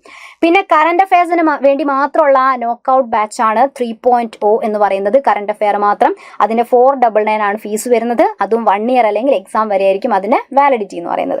പിന്നെ അടുത്തതാണ് LDCന്റെ ബാച്ച്. ഓൾറെഡി ഒരു ബാച്ച് ഉണ്ട്, എന്നാൽ അടുത്ത ബാച്ച് സ്റ്റാർട്ട് ചെയ്യാണ്. LDC 2.0 ആണ്. അപ്പോൾ കോഴ്സിന്റെ ഫീ വരുന്നത് 1999 ആണ്. അപ്പോൾ ഒരു വർഷം അല്ലെങ്കിൽ എക്സാം വരെ തന്നെയാണ് ഈ ബാച്ചിന്റെയും വാലിഡിറ്റി ഉണ്ടായിരിക്കുക. പിന്നെ LDC LGSന്റെ ഒക്കെ കോംബോ ബാച്ച് ആണ്. ഓക്കെ, കോഴ്സ് ഫീ വരുന്നത് 299 ആണ് കേട്ടോ. 299, 1 ഇയർ അല്ലെങ്കിൽ എക്സാം വരെയാണ് ഉണ്ടായിരിക്കുക വാലിഡിറ്റി. അപ്പോൾ എന്തായാലും ഈ ബാച്ച് ജസ്റ്റ് ഒന്ന് പരിചയപ്പെടുത്തിയാണ്. ഇനി തുടങ്ങാനിരിക്കുന്ന ബാച്ചാണ്. ഇനി ഇതേപോലെ തന്നെ ഒരു പുതിയ ബാച്ച് സ്റ്റാർട്ട് ചെയ്യുക, എന്നിട്ട് ജോയിൻ ചെയ്ത് പഠിച്ചു തുടങ്ങണം എന്നൊക്കെ ആഗ്രഹിക്കുന്ന ആൾക്കാർക്ക് വേണ്ടിയിട്ടാണ് പറയുന്നത്. അപ്പോൾ ഇതിനെപ്പറ്റി അറിയാം, കോഴ്സിലേക്ക് ജോയിൻ ചെയ്യാനൊക്കെ ആയിട്ട് ഓക്കെ 9995100800 എന്ന് പറയുന്ന നമ്പറിലാണ് കോൺടാക്ട് ചെയ്യേണ്ടത്. ഓക്കെ അല്ലേ? റെഡി അല്ലേ? യെസ്. അപ്പോൾ കഴിഞ്ഞില്ല, നമ്മൾ ഒരു ഫേസിലും കൂടെയുള്ള ക്വസ്റ്റ്യൻസും കാര്യങ്ങളൊക്കെ ഡിസ്കസ് ചെയ്യാണ്ട് അതിലേക്കും കൂടെ കടക്കാണ്. അതിന്റെ മുൻപേ ഇതൊക്കെ ഈ പറഞ്ഞ ടെക്സ്റ്റ് ബുക്കിൽ കൊടുത്തതാണ്. ഇതൊക്കെ 9ാം ക്ലാസ്സിന്റെ ഒക്കെ ടെക്സ്റ്റ് ബുക്കിൽ കൃത്യമായി കൊടുത്തിട്ടുണ്ട് കേട്ടോ. ധമനിനെ പറ്റിയൊക്കെ കണ്ടില്ലേ? ഇതാ, ഉയർന്ന മർദ്ദത്തിലും വേഗത്തിലും ഒഴുകുന്നു രക്തം, ഹൃദയത്തിൽ നിന്നും രക്തം വഹിക്കുന്നു. ഇതാണ് ഇപ്പം ക്വസ്റ്റ്യൻ ചോദിച്ചത്. അതിന് നല്ല കട്ടി കൂടിയ ഇലാസ്തികതയുള്ള ഭിത്തിയാണ് നമ്മളെ ധമനിക്ക് ഉണ്ടാവുക. കാരണം നല്ല ഫോഴ്സിൽ ബ്ലഡ് വരുമ്പോൾ പൊട്ടിപ്പോവാതിരിക്കാൻ, അല്ലെ? പിന്നെ ലോമിക എന്ന് പറയുന്ന ഒരു വാക്ക് ഇവിടെ കാണാം. ഒറ്റ നിര കോശങ്ങൾ മാത്രമുള്ള ഭിത്തി, വളരെ നേർത്ത കുഞ്ഞു രക്തക്കുഴലാണ്. ലോമിക എന്ന് പറഞ്ഞാൽ ശരിക്കും ധമനിയും സിരയും ഒക്കെ ചേരുന്ന ഭാഗത്ത് നമ്മളെ ഓരോ കോശത്തിലേക്കും രക്തം പോകാൻ വേണ്ടിയിട്ടാണ് കുഞ്ഞു കുഞ്ഞു കുഴലായിട്ട് മാറും. റെഡി അല്ലേ? പിന്നെ രക്തം വളരെ കുറഞ്ഞ വേഗത്തിലാണ്, കാരണം അത്രയും കട്ടി കുറവാണ്, വളരെ കുറഞ്ഞ വേഗത്തിൽ മാത്രമാണ് ഇതിൽ കൂടെ പോകുന്നത്. പിന്നെ സിര എന്ന് പറഞ്ഞാൽ ഇവിടെ കാണാം, ഹൃദയത്തിലേക്ക് രക്തം വഹിക്കുന്നു. വാൽവ് കാണപ്പെടുന്നു. എവിടെയാണ്? സിരയിലാണ് വാൽവ് കാണപ്പെടുന്നത്. ഇതിൽ രണ്ടിലും ആണെങ്കിൽ വാൽവ് കാണപ്പെടുന്നില്ല. ഇവിടെ ഉയർന്ന വേഗത്തിലാണ്, മർദ്ദത്തിലാണ് ഒഴുകുന്നത്. ഇത് രണ്ടും മെല്ലെയാണ് രക്തം ഒഴുകുന്നത്. ഓക്കെ, അപ്പൊ കമ്പയർ ചെയ്ത് പഠിച്ചു വെച്ചേക്കണേ. പിന്നെ നമ്മൾ നേരത്തെ നിങ്ങൾ കണ്ട ഇനി ഒരു ക്വസ്റ്റ്യൻ, ലിംഫുമായിട്ട് ബന്ധപ്പെട്ട ഒരു ക്വസ്റ്റ്യൻ ഉണ്ട് അടുത്ത പാർട്ടിലേക്ക് വരുന്നത്. അപ്പൊ അതിലേക്ക് കടക്കാൻ കേട്ടോ. ഇനി അടുത്ത ഫേസിന്റെ ക്വസ്റ്റ്യൻ എന്ന് വെച്ചാൽ അത് നോക്കിയേ. താഴെ കൊടുത്തിരിക്കുന്ന പ്രസ്താവനകളിൽ ലിംഫ് വ്യവസ്ഥയെക്കുറിച്ച് ശരിയല്ലാത്തത് ഏത്? ലിംഫ് വ്യവസ്ഥ, രക്തപര്യന വ്യവസ്ഥ പോലെ രക്തത്തിൽ നിന്നുണ്ടാകുന്ന ഒരു ഭാഗം, അല്ലെ, ഒരു ദ്രാവക ഭാഗം, അതുമായിട്ട് ബന്ധപ്പെട്ട വ്യവസ്ഥയാണ് ലിംഫ് വ്യവസ്ഥ. അപ്പൊ എന്തൊക്കെയാണ് പ്രസ്താവന? ശരിയായ പ്രസ്താവനയല്ലേ ചോദിച്ചത്, ശരിയല്ലാത്തത്. ഓക്കെ, സ്പ്ലീൻ, തൈമസ് ഗ്രന്ഥി എന്നിവ ഉൾപ്പെടുന്നു. Okay, yes. അപ്പോൾ അറിയില്ല നമുക്ക് ശരിയാണോ എന്നുള്ളത്. അപ്പം പഠിച്ചു വെച്ചിട്ടുണ്ടാവണം, രക്തത്തിൽ നിന്ന് ഊർന്നിറങ്ങുന്ന ദ്രാവക ഭാഗമാണ് എന്ന് വെച്ചാൽ പ്ലാസ്മ മാത്രമല്ല, രക്തത്തിൽ നിന്ന് ലീക്കായിട്ട് കുറച്ച് കാര്യങ്ങൾ പുറത്തേക്ക് വരാണ്. അപ്പം ഇതിൽ കൂടെയാ ഈ രക്തലോമിക എന്ന് നേരത്തെ പറഞ്ഞ നമ്മളെ നേർത്ത കുഴലിൽ കൂടെ പോകുമ്പോൾ രക്തത്തിൽ നിന്ന് കുറച്ച് ഭാഗങ്ങൾ അതിൽ കൂടെ ഇങ്ങനെ ലീക്കായിട്ട് കുറച്ച് പേര് പുറത്തേക്ക് വരാണ്. അത്രയും സൂക്ഷ്മ സുഷിരത്ത് കൂടെ വരുന്ന സമയത്ത് വളരെ കുഞ്ഞു സൈസുള്ളവർ മാത്രമാണ് അതിൽ കൂടെ പുറത്തേക്ക് ചാടുക. അരുണ രക്താണു RBC എന്നൊക്കെ പറഞ്ഞാൽ നല്ല വലുപ്പമാണ്, ഇവർക്കൊന്നും അതിൽ കൂടെ വരാൻ കഴിയില്ല. വലിയ പ്രോട്ടീൻ ഒന്നും ഒരിക്കലും ഇതിൽ കൂടെ രക്തത്തിൽ നിന്ന് എസ്കേപ്പ് അടിച്ച് പുറത്തേക്ക് വരാൻ കഴിയില്ല. സ്പ്ലീന്, തൈമസ് ഗ്രന്ഥി എന്നിവ ഉൾപ്പെടുന്നു എന്ന് പറഞ്ഞു കൊടുത്തിട്ടുണ്ട്. രോഗപ്രതിരോധത്തിൽ മുഖ്യ പങ്ക് വഹിക്കുന്നു. അപ്പൊ നമ്മൾ ഇല്ല എന്ന് പറഞ്ഞ ആരാ? ചുവന്ന രക്താണുക്കൾ കാണപ്പെടുന്നില്ല എന്ന് പറഞ്ഞാൽ ശരിയല്ലേ? യെസ്. അതുപോലെ വലിയ പ്രോട്ടീൻ, അത് ആലോചിച്ചാൽ തന്നെ അറിയാം. ഒരിക്കലും രക്തലോമികയിലെ കുഞ്ഞു സുഷിരത്ത് കൂടെ രക്തത്തിൽ നിന്ന് സാധനം പുറത്തേക്ക് വെള്ളം ഇങ്ങനെ ലീക്കായി വരികയാണ്. അതിൽ കൂടെ വലിയ പ്രോട്ടീൻ ഒന്നും പുറത്ത് കിടക്കാൻ കഴിയില്ല. വലിയ പ്രോട്ടീൻ തന്മാത്ര കാണപ്പെടുന്നു എന്ന് പറഞ്ഞാൽ അത് ഇവിടുത്തെ തെറ്റായ പ്രസ്താവനയാണെന്ന് പറഞ്ഞാൽ ശരിയായിട്ടുള്ള ആൻസർ അല്ലെ? നമുക്ക് വേണ്ട ആൻസർ അതാ. അപ്പൊ സ്പ്ലീനും തൈമസ് ഗ്രന്ഥിയൊക്കെ ഇതിൽ ഉൾപ്പെടുന്നതാണ്. സ്പ്ലീന് തൈമസ് ഗ്രന്ഥി എന്നുണ്ടെങ്കിൽ രോഗപ്രതിരോധത്തിൽ പങ്കുവഹിക്കാൻ. കാരണം ഈ ഒഴുകിപ്പോകുന്ന ഈ ദ്രാവക ഭാഗം മൊത്തത്തിൽ ഒരു വ്യവസ്ഥയായിട്ട് മാറാണ്. അതിനെയാണ് നമ്മൾ ലിംഫ് വ്യവസ്ഥ എന്ന് പറയുന്നത് കേട്ടോ. ഈ ഒരു ഭാഗം നോക്കിയേ, കണ്ടില്ലേ? ഈ സൂക്ഷ്മമായിട്ടുള്ള രക്തലോമികയിൽ കൂടെ പോകുമ്പോൾ ഇതിൽ നിന്ന് കോശാന്തര സ്ഥലത്തേക്കൊക്കെ ഒഴുകി വരുന്ന സംഭവമാണ് അല്ലെ? യെസ്. അപ്പൊ ഇതാ നോക്കിയോട്ടോ, പറയുന്ന കാര്യങ്ങൾ ഒന്ന് ശ്രദ്ധിക്കുക. യെസ്, ലിംഫ് വ്യവസ്ഥ. ലിംഫിനെയാണ് നമ്മൾ ലസിക എന്നൊക്കെ പറയുന്നത്. ഈ കോശങ്ങൾക്ക് ഒക്കെ ഓക്സിജനും പോഷകവും കൊടുക്കാൻ വേണ്ടിയിട്ടാണ് ഇവരെന്ത് ചെയ്യുന്നത്? പുറത്തേക്ക് വരുന്നത്. അതേസമയം ലിംഫോസൈറ്റ് പോലെയുള്ള രക്തകോശങ്ങളൊക്കെ ഉണ്ടാകുമ്പോൾ അവർക്ക് പ്രതിരോധത്തിലും പങ്കെടുക്കാൻ പറ്റും. ലിംഫോസൈറ്റ് ഒക്കെ ചെറിയ സൈസാണ്. ലിംഫ് ഇതാ ഈ പച്ച കളറിൽ കൊടുത്ത സാധനങ്ങളൊക്കെയാണ് ലിംഫ് ഒഴുകിപ്പോകുന്നത്. രക്തക്കുഴല് പോലെ ലിംഫ് എന്ന് പറയുന്ന ഭാഗം ഒഴുകിപ്പോകുന്ന സാധനമാണിത്. ഹൃദയത്തിനടുത്ത് വെച്ചിട്ട് ഇവരൊക്കെ പിന്നെ എന്ത് ചെയ്യും? നമ്മുടെ രക്തത്തിലേക്ക് അങ്ങോട്ട് ചേരുകയും ചെയ്യും. ലിംഫ് വാഹി, ലിംഫ് നോഡ്, സ്പ്ലീൻ. കണ്ടില്ലേ? സ്പ്ലീൻ എന്ന് പറഞ്ഞാൽ നമ്മൾ കേൾക്കുന്നതാണ് അല്ലെ? അവയവമാണ് സ്പ്ലീൻ എന്ന് പറഞ്ഞാൽ. ചുവന്ന രക്താണുക്കളുടെ ശവപ്പറമ്പ് എന്നൊക്കെ നമ്മൾ പഠിക്കുന്ന സ്പ്ലീൻ. ഓക്കെ, ഇംഗ്ലീഷ് വേർഡാണ്. അതിനെയാണ് നമ്മൾ പ്ലീഹ എന്ന് പറയട്ടെ. പ്ലീഹ. അസ്ഥിമജ്ജ, തൈമസ് ഗ്രന്ഥി എന്നിവ ഉൾപ്പെടുന്നതാണ് ലിംഫ് വ്യവസ്ഥ. ലിംഫിൽ ചുവന്ന രക്തകോശങ്ങളോ വലിയ പ്രോട്ടീൻ തന്മാത്രകളോ കാണപ്പെടുന്നില്ല. കണ്ടില്ല? ഇത് തന്നെയാണ് ക്വസ്റ്റ്യൻ. ലിംഫ് വ്യവസ്ഥ രോഗപ്രതിരോധത്തിൽ മുഖ്യ പങ്ക് വഹിക്കുന്നു. കാരണം തൈമസ് ഗ്രന്ഥിയും എല്ലാവരും ഉണ്ടെങ്കിൽ രോഗപ്രതിരോധത്തിലും സഹായിക്കും. കാരണം നമുക്ക് പനിയൊക്കെ വരുന്ന സമയത്ത് നമ്മളെ കൈയിന്റെ ജോയിന്റും കാലിന്റെ ഇവിടെ നിന്നൊക്കെ വേദന ഉണ്ടാവലില്ലേ? കാരണം ഇവിടെയൊക്കെ ഈ നോഡുകൾ കാണപ്പെടുന്നില്ലേ അല്ലെ? നോഡുകൾ ഇവിടെ വെച്ച് രോഗാണുക്കൾ എന്ത് ചെയ്യാണ്? ഇവരൊക്കെ നശിപ്പിക്കുന്ന സ്പോട്ടാണ്. ഇവിടെയൊക്കെ അതാണ്. എന്തെങ്കിലും ഇൻഫെക്ഷൻ ഒക്കെ വരുമ്പോൾ കൈയിന്റെയും കാലിന്റെയും ജോയിന്റിൽ നിന്നൊക്കെ വേദന എന്ന് പറയാനുള്ളത് ലിംഫ് നോഡുകളിൽ വെച്ചിട്ട് ഇവിടെ രോഗാണുക്കളോട് അവരെന്ത് ചെയ്യുന്നുണ്ട്? പ്രതിരോധ മാർഗങ്ങൾ അവർ ചെയ്യുന്നുണ്ട്. യെസ്. അപ്പൊ ആൻസർ ഏതാന്ന് കിട്ടിയില്ല. വലിയ പ്രോട്ടീൻ കാണപ്പെടുന്നു എന്നുള്ള പ്രസ്താവനയാണെന്ത്? തെറ്റ്. DNA-യിൽ ഉള്ളതും RNA-യിൽ ഇല്ലാത്തതുമായ നൈട്രജൻ ബേസ് ഏതാണ്? വേഗം പഠിച്ചു വെക്കാവുന്ന സംഭവങ്ങളേ ഉള്ളൂ. DNA എന്ന് പറഞ്ഞാൽ adenine thymine guanine cytosine. RNA എന്ന് പറഞ്ഞു കഴിഞ്ഞാൽ എന്തൊക്കെയാ വേണ്ടേ? അഡിനിൻ. തൈമിൻ പാടില്ല. തൈമിന് പകരം തൈമിൻ റീപ്ലേസ് ചെയ്തിട്ട് ആരുണ്ടാവും? യുറാസിൽ. ഓക്കെ, Gയും Cയും ഒക്കെ ഓക്കെയാണ് കേട്ടോ. അഡിനിൻ എപ്പോഴും തൈമിന്റെ കൂടെയാണ് ജോയിൻ ചെയ്യുക. ഗ്വാനിൻ എപ്പോഴും സൈറ്റോസിന്റെ കൂടെ 3 ഹൈഡ്രജൻ ബോണ്ട്. അതാണ് 3. ഇവിടെ 2 ഹൈഡ്രജൻ ബോണ്ട്. ഓക്കെ, അപ്പൊ RNA-ൽ എങ്ങനെയാ വരിക? അഡിനിൻ എന്ന് പറയുന്ന ആള് യുറാസിലിന്റെ കൂടെ ആയിരിക്കും. ഗ്വാനിൻ എപ്പോഴും സൈറ്റോസിന്റെ കൂടെ. എങ്ങനെയാണ് വരിക? അപ്പൊ DNA-യിൽ ഉള്ളതും RNA-യിൽ ഇല്ലാത്തതും. RNA-ൽ ആരാ ഇല്ലാത്തത്? T ആണ് ഇല്ലാത്തത്. എന്ന് വെച്ചാൽ ഏതാ? തൈമിൻ ആണ് ഇല്ലാത്തത്. മാറിപ്പോവരുത്. നമ്മളിങ്ങനെ തയാമിൻ എന്ന് എഴുതി കഴിഞ്ഞാൽ അത് B1ന്റെ പേരാണ്. അതിന് ഇതുമായിട്ട് ബന്ധമൊന്നുമില്ല.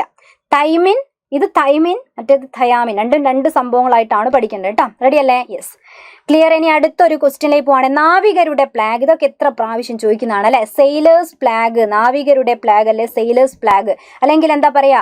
ബ്ലീഡിംഗ് ഗം ആണ് അല്ലെ? Bleeding gum. മോണയിൽ പഴുപ്പ്, രക്തസ്രാവം. രോഗമേതാ? സ്കർവി ആണെന്ന് മനസ്സിലായോ? സ്കർവി ആണെന്ന് മനസ്സിലാക്കി കഴിഞ്ഞാൽ ആൻസർ സെലക്ട് ചെയ്യാം.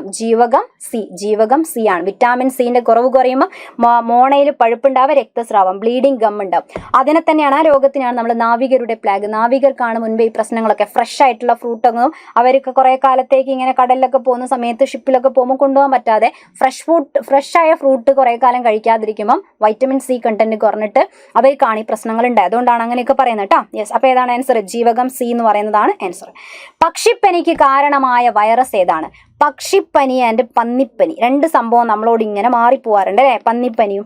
അപ്പൊ ഏതാണ് സംഭവം? ഇത് ചിലപ്പോൾ ഒരെണ്ണേ ഉള്ളൂ. ഇവിടെ 2ഉം കൊടുക്കാത്തതുകൊണ്ട് വലിയ കൺഫ്യൂഷൻ ആവശ്യമില്ല.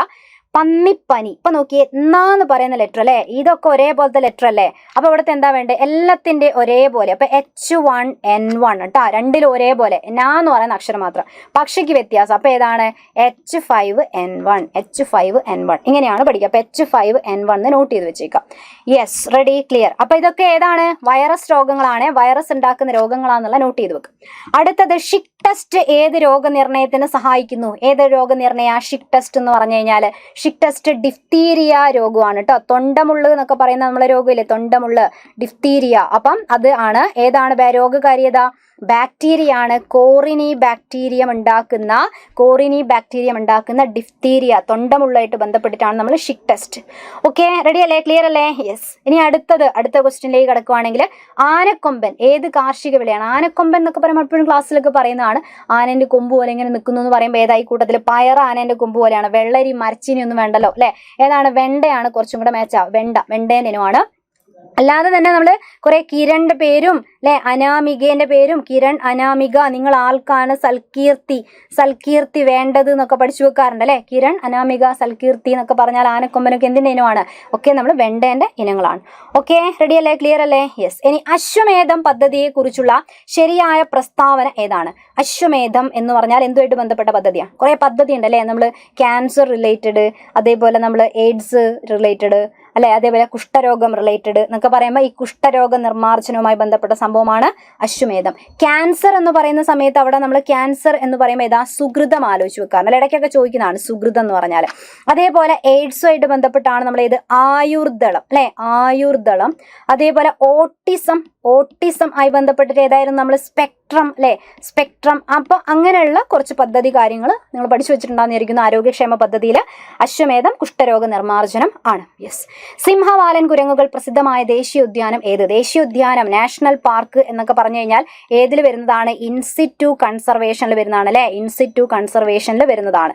ശരിക്കും ഇവിടെ കൊടുത്തിരിക്കുന്ന എല്ലാം നാഷണൽ പാർക്കാണ്. Silent valley national park, Anamudichola, Mathikettan Chola, Pambadum Chola എല്ലാം ദേശീയോദ്യാനമാണ്, നാഷണൽ പാർക്കാണ്. ഈ കൂട്ടത്തിൽ ഏതാണ് സിംഹവാലൻ കുരങ്ങുമായിട്ട് ബന്ധപ്പെട്ടിട്ട്? Silent Valley. Okay, silent Valley.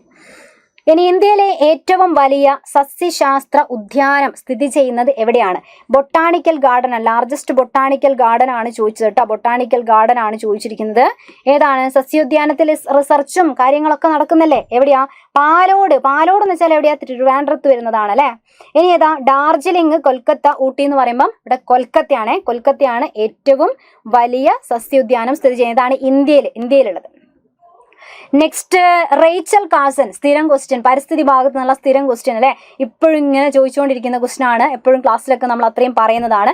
DDT, അമേരിക്കയിലെ DDT നിരോധിക്കാൻ കാരണമായിട്ടുള്ള പുസ്തകം അല്ലെ. അമേരിക്കയിലെ DDT നിരോധനത്തിന് കാരണമായിട്ടുള്ള പുസ്തകം എന്നും പറഞ്ഞുകൊണ്ട് നമ്മൾ സ്ഥിരം പഠിക്കുന്നതാണ്. അപ്പൊ DDTന്റെ നിരോധനവുമായി ബന്ധപ്പെട്ട് റേച്ചൽ കാർസൺ രചിച്ചതാണ് സൈലന്റ് സ്പ്രിങ്, നിശബ്ദ വസന്തം എന്നതാണ് അതിനെ മലയാളത്തിൽ പറയുന്നത്. രണ്ടും പഠിച്ചു വെച്ചേക്കണം അല്ലെ. റെഡി അല്ലേ? ഒരുപാട് പ്രാവശ്യം ചോദിച്ച ക്വസ്റ്റ്യൻ ആണ്. ക്ലിയർ അല്ലേ? അപ്പൊ DDT എന്ന് പറയുന്ന കീടനാശിനിയാണ്. ആ കീടനാശിനി ഉണ്ടാക്കുന്ന പാരിസ്ഥിതിക പ്രശ്നങ്ങളൊക്കെ പ്രതിപാദിച്ചുകൊണ്ട് റേച്ചൽ കാർസൺ എഴുതിയ പുസ്തകമാണ് 1962. പിന്നെ 1972 ആയപ്പം DDT നിരോധിക്കാൻ കാരണമായ പുസ്തകം. ഇങ്ങനെ ഒരുപാട് പ്രാവശ്യം ക്വസ്റ്റ്യൻസ് വന്ന സംഭവമാണ് ഇത്. അപ്പൊ ഇത്രയൊക്കെ ക്വസ്റ്റ്യൻസ് ആണ് ശരിക്കും നമ്മളെ കഴിഞ്ഞ 3rd and 4th ഫേസിലായിട്ട് ചോദിച്ച ക്വസ്റ്റ്യൻ. അപ്പോൾ ക്വസ്റ്റ്യൻ ഒക്കെ നിങ്ങൾ ചെക്ക് ചെയ്തിട്ടുണ്ടാകുമെന്ന് വിചാരിക്കുന്നു. ആരെങ്കിലും അതിന്റെ ആൻസർ ഒക്കെ കിട്ടാതെ ഇരിക്കുന്നവർക്ക് ഈ ഒരു വീഡിയോ നിങ്ങൾക്ക് എന്തായാലും യൂസ്ഫുൾ ആയി കാണുമെന്ന് വിചാരിക്കുകയാണ്.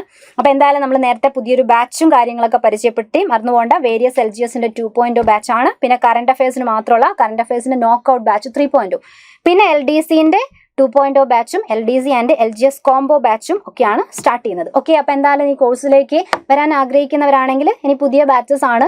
ഇനി ആദ്യം തൊട്ടേ പഠിച്ചു തുടങ്ങാന്നുള്ളവരാണെങ്കിൽ ഇത്രയും പെട്ടെന്ന് അഡ്മിഷൻ എടുക്കുക. ഓക്കെ, പുതിയ ബാച്ചിൽ കൂടെ നമുക്ക് കൂടുതൽ വിശേഷങ്ങളൊക്കെ ആയിട്ട് ക്ലാസ്സിൽ കാണാം. കൂടുതൽ കാര്യങ്ങൾ അറിയാൻ വേണ്ടിയിട്ട് 9951000800 ഈ നമ്പറിൽ നിങ്ങൾക്ക് കോൺടാക്ട് ചെയ്യാം. അപ്പോൾ എന്തായാലും വീഡിയോ യൂസ്ഫുൾ ആയെന്ന് വിചാരിക്കുന്നു. അപ്പോൾ വീണ്ടും കാണാം guys. Thank you. Hi all, എല്ലാവർക്കും സൈലം BSലേക്ക് ഹൃദ്യമായ സ്വാഗതം. നമ്മൾ ഇന്നിവിടെ ഡിസ്കസ് ചെയ്യാൻ പോകുന്നത് കഴിഞ്ഞ 10th പ്രിലിമിനറിക്ക് ചോദിച്ച 3rd, 4th സ്റ്റേജുകളിൽ കെമിസ്ട്രിയുമായി ബന്ധപ്പെട്ട ക്വസ്റ്റ്യനും അതിൻ്റെ എക്സ്പ്ലനേഷനുമാണ്. കുറച്ച് എക്സ്പ്ലനേഷനുമാണ് നമ്മൾ ഈ ക്ലാസ് ചെയ്യാൻ പോകുന്നത്. ഓക്കെ അല്ലേ? നമുക്ക് ക്ലാസ്സിലേക്ക് എന്ത് ചെയ്യാം? കടക്കാം. ഒന്നാമത്തെ ക്വസ്റ്റ്യൻ ഞാൻ എപ്പോഴും പറയുന്നതാണ്, അയിരുകളും ധാതുക്കളും നിങ്ങൾ എന്ത് ചെയ്യുക? അടിപൊളിയായിട്ട് പഠിച്ചു വെച്ചോ. ഒരു ക്വസ്റ്റ്യൻ ഉറപ്പായിട്ടും കാണുമെന്ന് എപ്പോഴും ഞാൻ പറയുന്നതാണ് അല്ലേ. നോക്കിയേ, ആദ്യത്തെ ക്വസ്റ്റ്യൻ തന്നെ എന്താണ്? അയിരുകളും ധാതുക്കളുമായി ബന്ധപ്പെട്ട ക്വസ്റ്റ്യൻ ആണ്. നോക്കി എന്താ ക്വസ്റ്റ്യൻ ഞാൻ വായിക്കാം.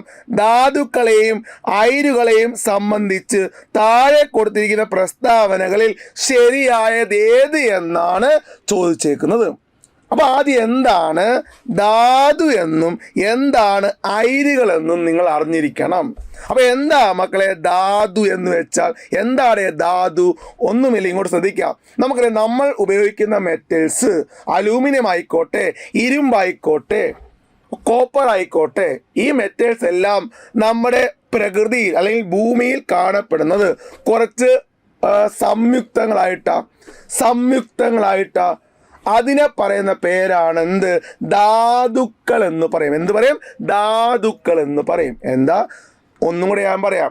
നമ്മൾ ഉപയോഗിക്കുന്ന ഏത് മെറ്റൽസും ആയിക്കോട്ടെ, ആ മെറ്റൽസ് എല്ലാം നമ്മുടെ ഭൂമിയിൽ അല്ലെങ്കിൽ പ്രകൃതിയിൽ കാണപ്പെടുന്നത് കുറച്ച് സംയുക്തങ്ങളായിട്ടാണ്.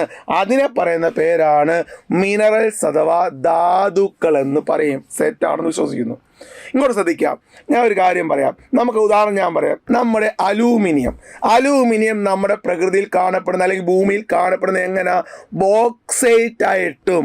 ബോക്സൈറ്റ് Al2O3.2H2O ഇതല്ലേ ബോക്സൈറ്റ് ആയിട്ടും കളിമണ്ണായിട്ടും ഒക്കെയാ. മനസ്സിലായോ? ബോക്സൈറ്റ് ആയിട്ടും കളിമണ്ണിൻ്റെ അകത്തും എന്തുണ്ട്? അലൂമിനിയം ഉണ്ട്. അങ്ങനെ നമ്മുടെ പ്രകൃതിയിൽ അല്ലെങ്കിൽ ഭൂമിയിൽ ഓൾമോസ്റ്റ് എല്ലാ ലോഹങ്ങളും കാണപ്പെടുന്നത് എങ്ങനെയാണ്? കുറച്ച് സംയുക്തങ്ങളായിട്ട്. അതിനെ പറയുന്ന പേരാണ് എന്ത്? ധാതുക്കൾ എന്ന് പറയും. എന്ത് പറയും? ധാതുക്കൾ എന്ന് പറയും. മനസ്സിലായോ? നോക്കാം. അപ്പൊ എന്താ ധാതുക്കൾ? ഒന്ന് പഠിച്ചു വെച്ചോ.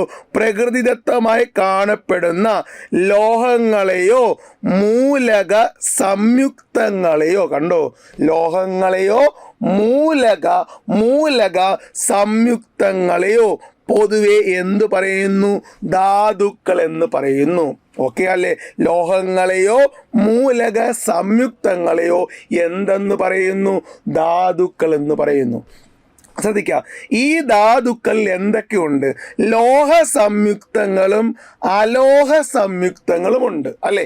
ഈ ധാതുക്കളിൽ പ്രധാനമായിട്ടും എന്തൊക്കെയുണ്ട്? ലോഹ സംയുക്തങ്ങളും അലോഹ സംയുക്തങ്ങളും ഉണ്ട്. ഞാൻ പറഞ്ഞുതരാം. ഇങ്ങോട്ട് നോക്ക്. നമ്മൾ എപ്പോഴും പറയുന്ന എക്സാമ്പിൾ ബോക്സൈറ്റ് അലൂമിനിയത്തിൻ്റെ ധാതുവാണ്. ബോക്സൈറ്റ് എന്ന് വെച്ചാൽ Al2O3 Al2O3.2H2O അല്ലേ ബോക്സൈറ്റ്? ഇവിടെ നോക്കി, Al2O3 എന്ന് വെച്ചാൽ എന്താണ്? ലോഹ സംയുക്തമാ. ലോഹമല്ലേ, അലൂമിനിയം ലോഹമല്ലേ, അതിനെ സംയുക്തമല്ലേ Al2O3. H2O എന്താണ്? അലോഹ സംയുക്തമാ. കാരണം എന്താ? ഹൈഡ്രജനും ഓക്സിജനും എന്താണ്? അലോഹമാ.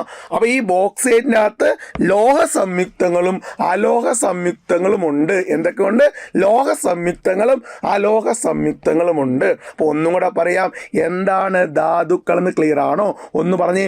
പ്രകൃതിദത്തമായി കാണപ്പെടുന്ന ലോഹങ്ങളെയോ മൂലക സംയുക്തങ്ങളെയോ പറയുന്ന പേരാണ് ധാതുക്കൾ. എന്താണ്? ധാതുക്കൾ എന്തൊക്കെയുണ്ട്? ലോഹ സംയുക്തങ്ങളും അലോഹ സംയുക്തങ്ങളും ഉണ്ട്. ലോഹ സംയുക്തങ്ങളും അലോഹ സംയുക്തങ്ങളും ഉണ്ട്. മക്കളെ, ഞാൻ ചോദിക്കട്ടെ, ഈ ധാതുക്കൾ നിന്നല്ലേ എന്ത് വേർതിരിക്കുന്നത്? ലോഹം വേർതിരിക്കുന്നത്, മെറ്റൽസ്. ധാതുക്കൾ നിന്നല്ലേ മെറ്റൽസ് വേർതിരിക്കുന്നത്? ആണോ? ഉദാഹരണം, അലൂമിനിയത്തിന് ധാതുവാണ് ബോക്സൈറ്റ്. ബോക്സൈറ്റിൽ നിന്നും നമുക്ക് എന്ത് വേർതിരിക്കാം? അലൂമിനിയം വേർതിരിക്കാം. ക്ലിയർ ആണോ? കളിമണ്ണും ഈ പറയുന്ന അലൂമിനിയത്തിന് ധാതുവാണ്. കളിമണ്ണിൽ നിന്നും എന്ത് വേർതിരിക്കാം? അലൂമിനിയം വേർതിരിക്കാം. കിട്ടുന്നുണ്ടോ? കാര്യം വ്യക്തമാണോ? അപ്പം ധാതുക്കൾ നിന്നാണ് എന്ത് വേർതിരിക്കുന്നത്? ലോഹം വേർതിരിക്കുന്നത്. അങ്ങനെ ഈ ധാതുക്കൾ നിന്നും ലോഹം വേർതിരിക്കണമെങ്കിൽ ധാതുവിന് കുറച്ച് പ്രത്യേകത ഉണ്ടായിരിക്കണം. ഒന്നാമത്തെ പ്രത്യേകത, ഈ പോയിന്റ് ഒന്ന് പഠിച്ചു വെച്ചോ. ആ ധാതു എന്തായിരിക്കണം? സുലഭമായിരിക്കണം. അവൈലബിലിറ്റി ആണ്, സുലഭമായിരിക്കണം. മനസ്സിലായി? രണ്ടാമത്തെ എന്താ? എളുപ്പത്തിൽ വേർതിരിച്ചെടുക്കാൻ കഴിയുന്നവയായിരിക്കണം. കണ്ടോ? എളുപ്പത്തിൽ എന്താണ്? വേർതിരിച്ചെടുക്കാൻ കഴിയുന്നവയായിരിക്കണം. ഒന്നും കൂടെ ഞാൻ പറയാം. ആ ധാതു എന്തായിരിക്കാം? സുലഭമായിരിക്കണം.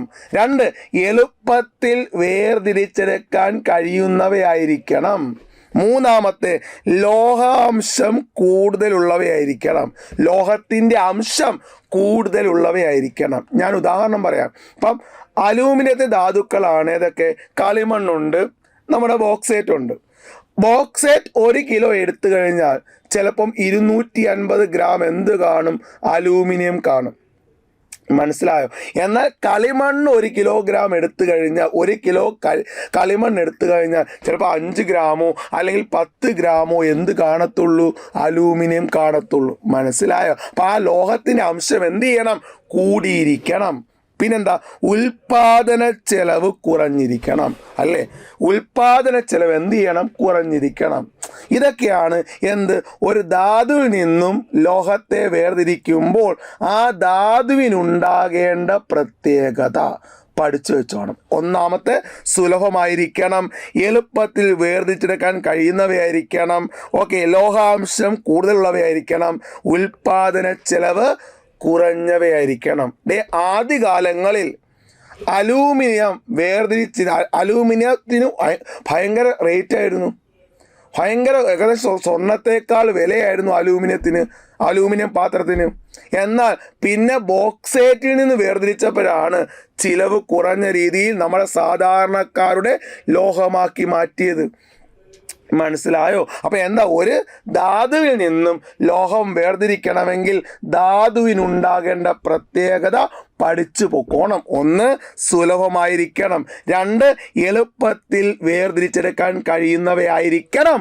3, ലോഹത്തിൻ്റെ അംശം കൂടുതലായിരിക്കണം. ഉൽപാദന ചെലവ് കുറഞ്ഞിരിക്കണം. ഈ പ്രത്യേകത ഉള്ളതിനെ പറയുന്ന പേരാണ് അയിരുകൾ എന്ന് പറയും. എന്ത് പറയും? അയിരുകൾ, ഓറെന്ന് പറയും. അപ്പം എന്താ അയിര്?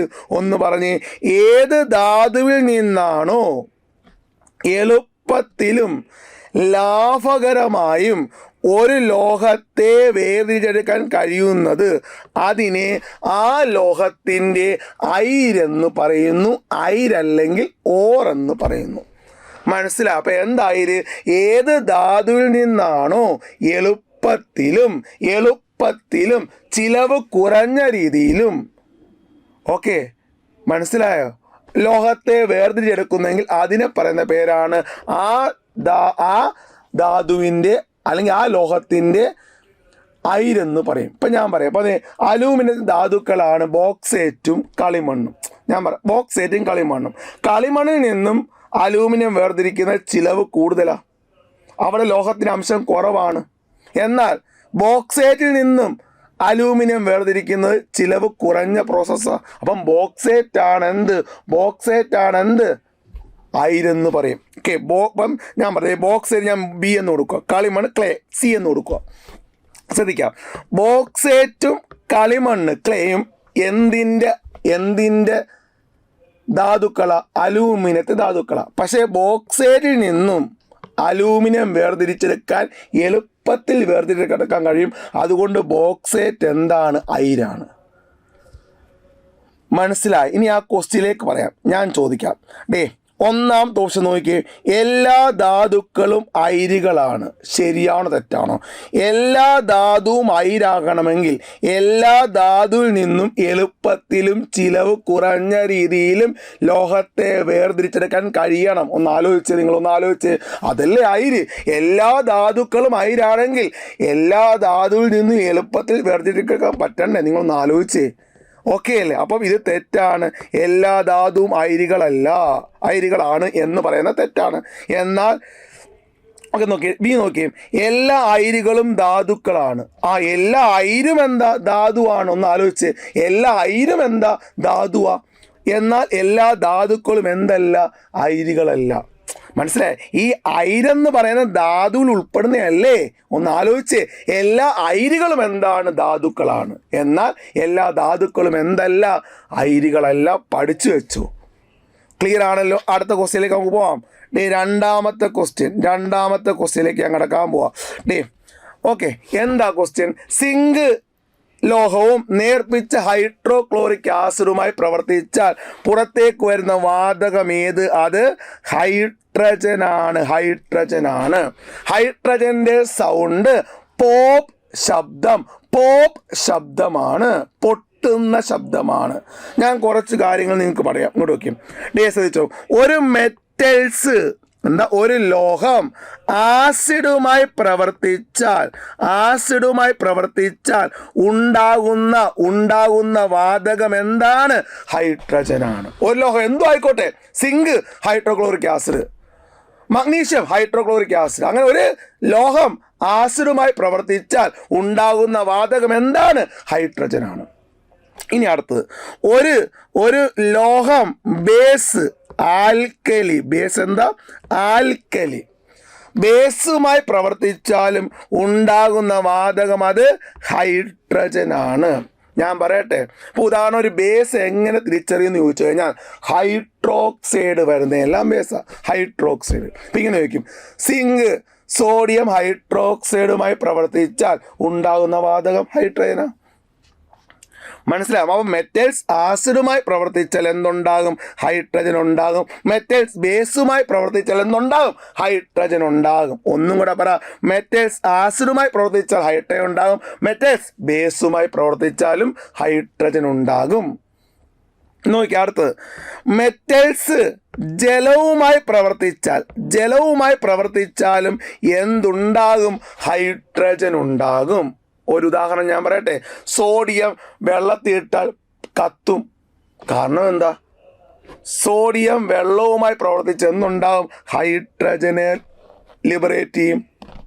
അപ്പം നിങ്ങൾ പഠിച്ചോണം, ഒരു മെറ്റൽസ് ആസിഡുമായി പ്രവർത്തിച്ചാൽ ഹൈഡ്രജൻ ഉണ്ടാകും, ഒരു മെറ്റൽസ് ബേസുമായി പ്രവർത്തിച്ചാലും ഹൈഡ്രജൻ ഉണ്ടാകും, ഒരു മെറ്റൽസ് ജലവുമായി പ്രവർത്തിച്ചാലും എന്തുണ്ടാകും? ഹൈഡ്രജൻ ഉണ്ടാകും എന്ന കാര്യം ഓർത്തോണം. ബേസ് എങ്ങനെ തിരിച്ചറിയുമെന്ന് ചോദിച്ചു കഴിഞ്ഞാൽ അവസാനം hydroxide, sodium hydroxide, potassium hydroxide, ഇങ്ങനെ വന്ന ഹൈഡ്രോക്സൈഡ് വരുന്ന എല്ലാം എന്താണ്? ഓൾമോസ്റ്റ് എല്ലാം ബേസാണ്. ക്ലിയർ? അപ്പോൾ ഈ മൂന്നെണ്ണം ഒന്ന് പഠിച്ചു വെച്ചാൽ നമ്മുടെ ക്വസ്റ്റ്യൻ എന്താ? സിങ്ക് ലോഹമാ, ഹൈഡ്രോക്ലോറിക് ആസിഡാ പ്രവർത്തിച്ചാൽ എന്തുണ്ടാകും? ഹൈഡ്രജൻ ഉണ്ടാകും. ഒരു 2 കാര്യം കൂടെ ഞാൻ പറയാം, നിങ്ങൾ ശ്രദ്ധിച്ചോണം. ഓക്കെ, ഇനി പൊട്ടാസ്യം പെർമാംഗനേറ്റ്, പൊട്ടാസ്യം KMnO4 ആണ് പൊട്ടാസ്യം പെർമാംഗനേറ്റ്. ഈ പൊട്ടാസ്യം പെർമാംഗനേറ്റ് ചൂടാക്കിയാൽ ഉണ്ടാകുന്ന വാതകം എന്താണ്? ഓക്സിജനാണ്. പൊട്ടാസ്യം പെർമാംഗനേറ്റ് ചൂടാക്കിയാൽ ഉണ്ടാകുന്ന വാതകം ഓക്സിജൻ. പൊട്ടാസ്യം പെർമാംഗനേറ്റ് ചൂടാക്കിയാൽ ഉണ്ടാകുന്ന വാതകം ഓക്സിജൻ. എന്നാൽ പൊട്ടാസ്യം പെർമാംഗനേറ്റ് ഹൈഡ്രോക്ലോറിക് ആസിഡുമായി പ്രവർത്തിച്ചാൽ ഉണ്ടാകുന്ന വാതകം അത് ക്ലോറിനാണ്. മാറിപ്പോയതും പൊട്ടാസ്യം പെർമാംഗനേറ്റ് ഒന്ന് പറഞ്ഞ്, പൊട്ടാസ്യം പെർമാംഗനേറ്റ് ചൂടാക്കിയാൽ, ഹീറ്റ് ചെയ്താൽ, ഒരു ടെസ്റ്റ് ട്യൂബിൻ്റെ അകത്തേക്ക് ഞാൻ പൊട്ടാസ്യം പെർമാംഗനേറ്റ് എടുക്കുന്നു, ഇതിനെ ഞാൻ ചൂടാക്കുന്നു, ഉണ്ടാകുന്ന വാതകം ഓക്സിജനാണ്. പൊട്ടാസ്യം പെർമാംഗനേറ്റ് ആണ് KMnO4. അങ്ങനെ പൊട്ടാസ്യം പെർമാംഗനേറ്റ് ചൂടാക്കിയാൽ ഉണ്ടാകുന്ന വാതകം എന്താണ്? ഓക്സിജനാണ്. എന്നാൽ പൊട്ടാസ്യം പെർമാംഗനേറ്റ് ഹൈഡ്രോക്ലോറിക് ആസിഡുമായി പ്രവർത്തിച്ചാൽ ഏത് വാതകം ഉണ്ടാകും? അത് ക്ലോറിൻ ഉണ്ടാകും. ഓക്കെ, ഇനി അടുത്ത ഒരു കാര്യം കൂടെ ഓർത്തോണം. ഓക്കെ, കാർബണേറ്റ് കാർബണേറ്റ്, ഉദാഹരണം കാൽസ്യം കാർബണേറ്റ് അല്ലേ, സോഡിയം കാർബണേറ്റ് Na2CO3. കാർബണേറ്റ് എന്താ? കാർബണേറ്റ് CaCO3 ആകാം, Na2CO3 ആകാം. കാർബണേറ്റ് ഒന്ന് ഓർത്ത് വെച്ചോണേ, കാർബണേറ്റ്. ഓക്കെ, നിങ്ങൾക്കറിയാം കാൽസ്യം കാർബണേറ്റ് ആണ് മാർബിള് അല്ലേ, മുട്ടത്തോട്, ചോക്ക്, ചുണ്ണാമ്പ് കല്ല്. ഏതൊക്കെയാ? മാർബിള്, മുട്ടത്തോട്, ചോക്ക്, ചുണ്ണാമ്പ് കല്ല്. ഇത് 4 എന്താ? കാക്കോത്രി കാൽസ്യം കാർബണേറ്റ് ആണ്. ഈ കാൽസ്യം കാർബണേറ്റ് അല്ലെങ്കിൽ ഒരു കാർബണേറ്റ് ഞാൻ CO3 ആയിട്ട് എടുക്കുക. ഒരു കാർബണേറ്റ് എന്താ? ആസിഡുമായി പ്രവർത്തിച്ചാൽ ഉണ്ടാകുന്നത് കാർബൺ ഡയോക്സൈഡാണ്. നമുക്ക് ചോദിക്കുന്നത് ഇങ്ങനെ ആയിരിക്കും, ഒരു ടെസ്റ്റ് ട്യൂബിൽ അല്പം ഹൈഡ്രോക്ലോറിക് ആസിഡ് എടുത്തു, അതിൻ്റെ അകത്തേക്ക് മാർബിൾ ഇട്ടു. മാർബിൾ കാൽസ്യം കാർബണേറ്റാ, ഉണ്ടായ വാതകം ഏത്? കാർബൺ ഡയോക്സൈഡാണ്. കാർബൺ ഡയോക്സൈഡാണ്. മനസ്സിലായി? അപ്പോൾ ഇത്രയും കാര്യങ്ങളൊന്ന് പഠിച്ചു വെച്ചോ. ഒരു ലോഹം ആസിഡുമായി പ്രവർത്തിച്ചാൽ ഹൈഡ്രജൻ ഉണ്ടാകും. ഒരു ലോഹം ബേസുമായി പ്രവർത്തിച്ചാലും ഹൈഡ്രജൻ ഉണ്ടാകും.